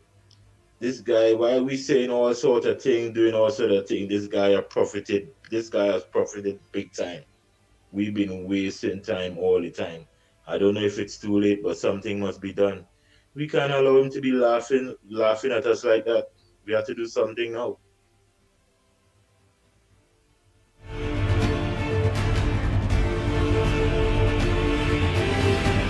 Yeah, everybody on the ground report with everybody is streaming. I thought that video circling where you see a man bathing in the East Drive. I think it's Carnival Monday or Tuesday, one of them this video was circling. And to me, like, boy, people like Port of Spain and them, I whether like it. Like to bathe in nasty water, they like to bathe in shit water. Andy morning, I have 2 old rusty barrel and a latrine concrete slab to give Mr. Porter Spain for where he's sitting in the car park, right? And I have some old galvanized and old board that he could build a bathroom right there. That is how P&M have him. So I'm donating that frame, right? The 4 concrete slab, the concrete structure, where they just put how they just make latrine, and I have 2 old barrel, right? He could tell me where he live in, and I will send it up frame, right? And I have some old galvanized and thing there with some old rotten board and bamboo. He could get to build a bathroom right in Port of Spain right there, right where he's sitting on the car park. And anybody have any old galvanized, old battery, old iron, anything, donate it to Mr. Port of Spain now. He collecting that for the P&M, so he can sell it as scrap iron. Andy, morning. Port of Spain is a cacarola. You know what's a cacarola? A cacarola is a beetle that roll number 2 together and make it a roller. A cacarola is a vehicle that. Let me continue. First time I hear that one. Yeah, I too. Let me continue this voice notes. Like, what? I hear about the latrine bag and so on. Shiny here. Cacarola. Morning, Andy. Shiny here. I think the results of the screening for all aboard will be coming out on Monday night report, coming Monday.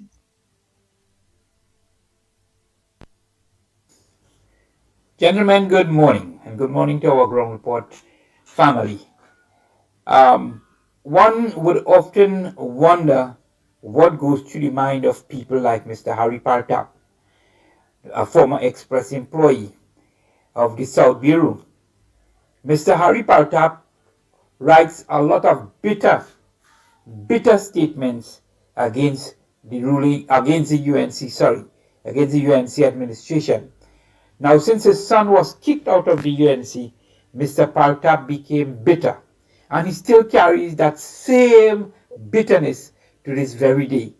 So I would like Mr. Paltap to know that if you don't have nothing to say, please shut up or put your pen away. So much of wrongs is happening under the PNM. You seem to have nothing to say, but always direct your venom against the UNC. We know the UNC is not the best there is, but at this point in time, where there is no choice, we are between the devil and the deep blue sea. So, Mr. Paltap, please, as I say, put away your pen or shut up.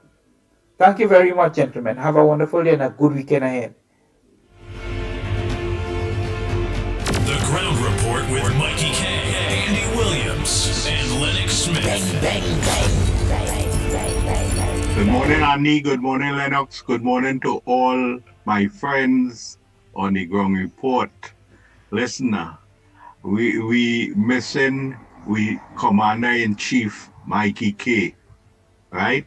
But people, I have sad news for you all.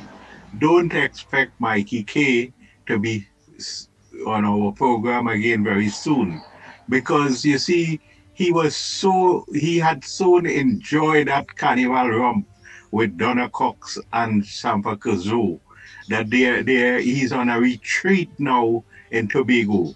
Compliments of these two lovely PNM ladies, right? He is giving them advice on their weave and their eyebrows and their makeup. You know, Mikey does say that how Donna Cox does she turning purple now with the sun after carnival, you know, and he have to give them beauty advice and so on. Lennox and all could make input, you know. Lennox know about beauty, how to these beautiful women, you know. But after that now, Mikey K birthday coming up. So, you know, Mikey K will be relaxing in Tobago for a little while. So here Andy and Lennox and we to study on the program. Mikey is sun tanning and flexing the muscles down in Strawberry and Pigeon Point and all them kind of place down there. He enjoying things. And Andy? Okay, later. Partner, I don't know nothing about that. Next voice note. Bang, bang, bang. The Ground Report with Mikey K, Andy Williams, and Lennox Smith. Good morning. It's time to hit the streets. We playing with these people. These people with the teeth out everything now, before they leave. Pleasant good morning to the Ground Report. I wanted was to ask Miss Donna Cox, seeing that they want to say that persons who have a little 25K in their account when they reach old, that they shouldn't be entitled to the old age pension. And talking about, after all, is the taxpayers' money. I want to ask her this. Is the 50 million that allocated in the budget for entertainment in the Prime Minister budget, I want to know if that 50 million is justified. When the normal citizens are being asked to tighten their belt, why is the politicians' belt so loose that they could justify 50 million for entertainment, for wine and jam? Is that justified? Come on, man. I want Port of Spain to answer that full of nonsense and always spewing garbage when the day comes. Bang, bang, bang.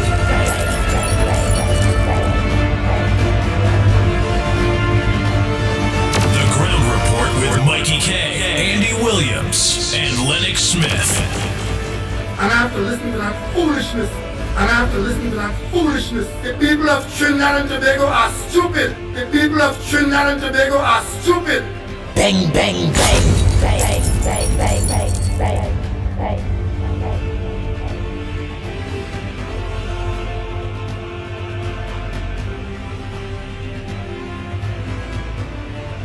Oh boy, oh boy, oh boy. Ah boy, it's about 4 minutes. I'm going to finish those voice notes. Quick.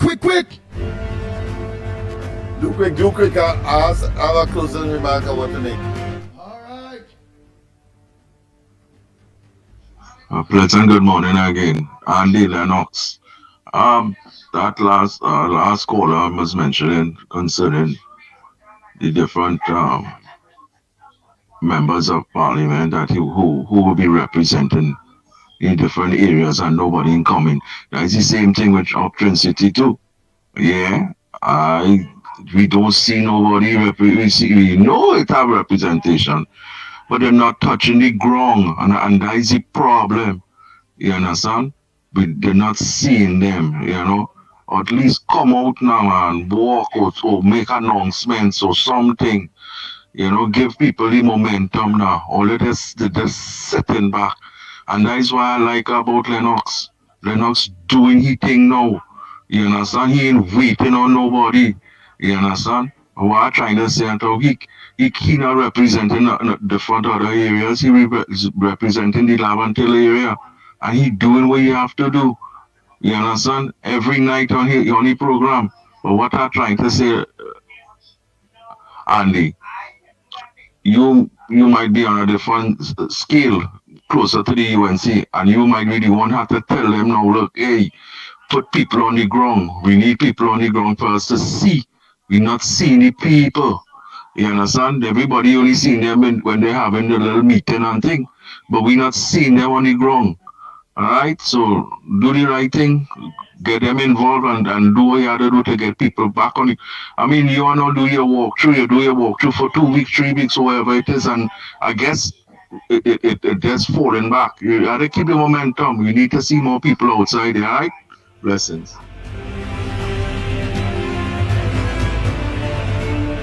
Morning, Mickie K, Andy Williams, and Lennox. Well, that program going to the gutter now, I set a gutter politics, but who our weave and who's man, we have a country to save, and the all can move away this program going down our road. I mean, it's time for some humor, it's not time for humor, but now it's time for seriousness, man. All the bacchanal gone, the carnival done, now it's time to action. These kind of bacchanal comments, they could move away from that, man. When that voice note, or people starting this conversation, let's cut them off, man. We need constructive talk going forward from here until the election bell ring. Bang, bang, bang, bang, bang, bang, bang, bang. The Ground Report with Mickie K, Andy Williams, and Lennox Smith. Nice. All voice notes are finished. All voice notes are finished. We have about a minute again before. So, Lennox Smith, you wanted to talk something before we look to leave? Quickly. Let me see if I can do it quickly. Yesterday, let me just start one time. Yesterday, of course, I had the opportunity to accompany someone who was afraid to go in a certain part of East Port of Spain. I'm not going to mention the name. However, of course, we went across to Besson Street, and then, of course, to the towers, the Besson Street towers there, where of course we met certain officers. I think I want to say, and I think I'm obligated so to do, to say that I really thank them for, of course, the assistance that they would have provided to that particular person. She came from abroad, seeing about a property in the area, very afraid of the elements that would have been either invaded it or would have been, of course, lining around it because it was left abandoned for some time. And the kind of response, I think it was tremendous. And I want to thank those officers that were in that building there that for their assistance. I'm not going to call any name at this point in time. However, of course, Wise journeying to the 9th floor yesterday, I observed that there were 3 elevators, 2 of which said out of order. So you obviously 1 out of 3 working. I think that is not good, and therefore I thought I should mention it now. But then, of course, when I mentioned it to the officer that I had an opportunity to convey my concern then and there, they said, no, it's 4 elevators. I didn't observe another one that was separated from the cluster of 3. And this is 4 4 elevators, but only 1 is working. How do you expect to have the level of efficiency or the responsiveness of the police officers when you have, of course, and that is just a microcosm of what may be happening physically across Trinidad and Tobago. We just had the Brasso, I believe it was station, reopened after the people were saying, well, listen, it was required and so on. And after a death, I believe that would have occurred, which ought not to have been or might have been prevented really if, of course, this police station was open and the responsiveness of the police would have been, of course, much more efficacious or much more expeditious. So I want to put in a plug for them there. Not because of the response alone. I don't think they knew who I was. So let me make that very clear. Nice. But I thought I should make that mention to the authorities that the police really need some attention in terms of these issues. Let me say quickly as well that, of course, I heard a lot of talk about URP and, of course, those persons who are depending on these programs, and then, of course, you have the criminal or the gangster elements involved. I want to say this, that these people who may be engaged in these activities and depending, of course, on CPEP and URP, of course, for sustenance. I consider it to be, of course, what I consider to be just life-saving assistance. They are part of the community too, and therefore there must be a place for them and to address that. Of course, our program, the program that we have for Laventille, of course, I was just taking a look at it there, where we have a particular center where a cadre of leaders inside of the community itself, and of course noting the nook and cranny presence of the Baptist community, as well as the steel bands and so on. And what that is all about is to empower them in order for them to have access to SBDC, NEDCO, and other state agencies, including, of course, the various corporations, so that they can find work on a timely basis. In other words, make timely intervention on their behalf in order to find work for them. Now, apart from that, we have another cadre of individuals who may not yet find themselves in crime and criminality and, of course, in gangs and so on. Well, those will now be channeled into, of course, the MLIO Trade School, for example, the Laventille Continuing Education and Technology Center, so that we get them prepared. Attached to the Technology Center is, of course, a credit union one time, so that they go out into whether they develop their own businesses through SBDC and so on. But these leaders in the nook and cranny where it matters, where a fellow wants to go and get a job and he doesn't have a cent, or he wants a meal and doesn't have a meal for the day, the use of the Baptist community, I say the Baptist community because they are in every nook and cranny, not the other churches, whether it be Pentecostal, whether it be some. No, they have, of course, strategic and regional, let's say, churches. But we're talking about the Baptist community who will cater for our area that have maybe 7 houses, for example, or 7 families. Those are the kinds of intervention at the micro level, at the granular level, to prevent that young man from being caught up and being focusing on the fellow who, of course, glamorize crime and engage, of course, in those kinds of activities, including, of course,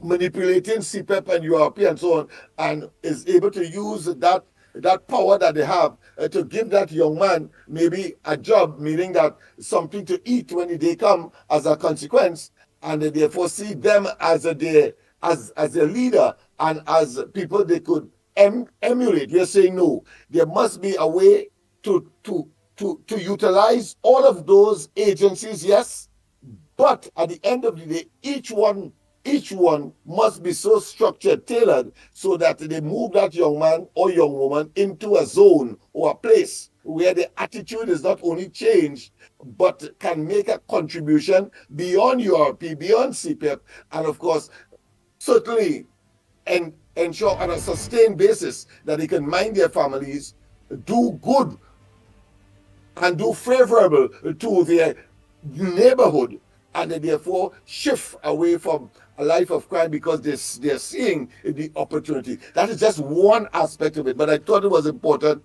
to let those young men understand and women understand that you will not be left out because it is recognized you are part of the community, and we have a duty as leaders, as people of influence, to find ways and means, as we did when we formed MLIO, and over 6,000 young persons all over the place, whether they need police service, etc., places that they never dreamt they could have been if it wasn't for those kinds of positive and, of course, very positive initiatives provided by these institutions. Yes. Nice. Yeah. I remember all the people of Kyle. A lot of it was mentioned today, but nobody looked at solutions. So I'm just telling you that is what is in place, and there are examples to show that it has been successful. It was Robinson used to come up in MLIO every month when he saw the hundreds of students, of teachers, and of course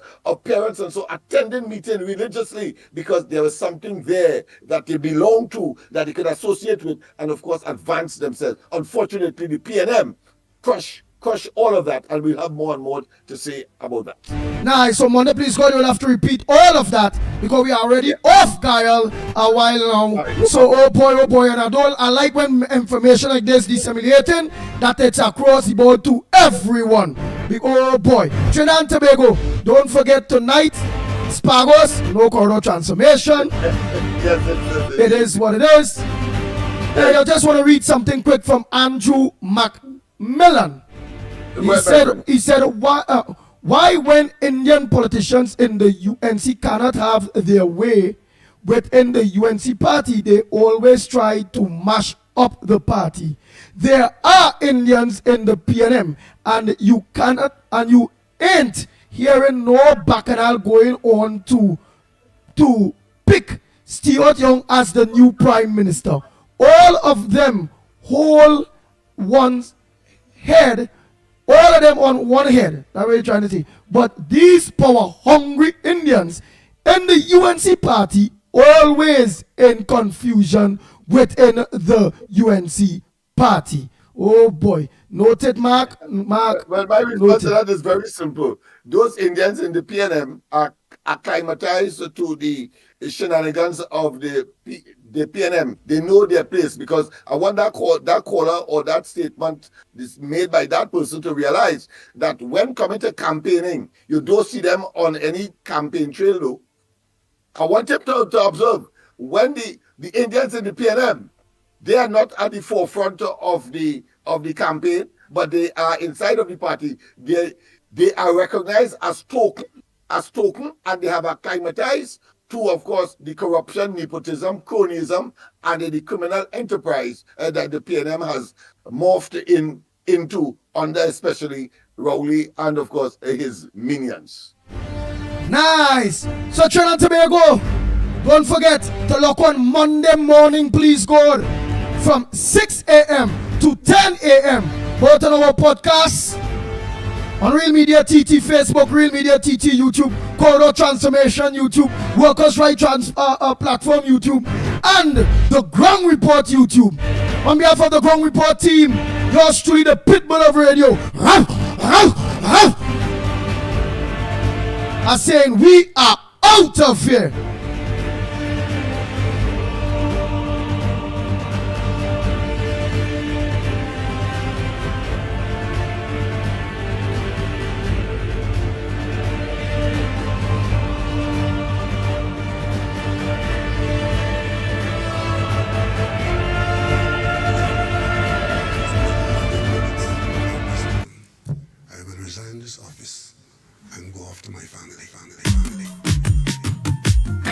Before you go, before you pack and run away, I wanna fly.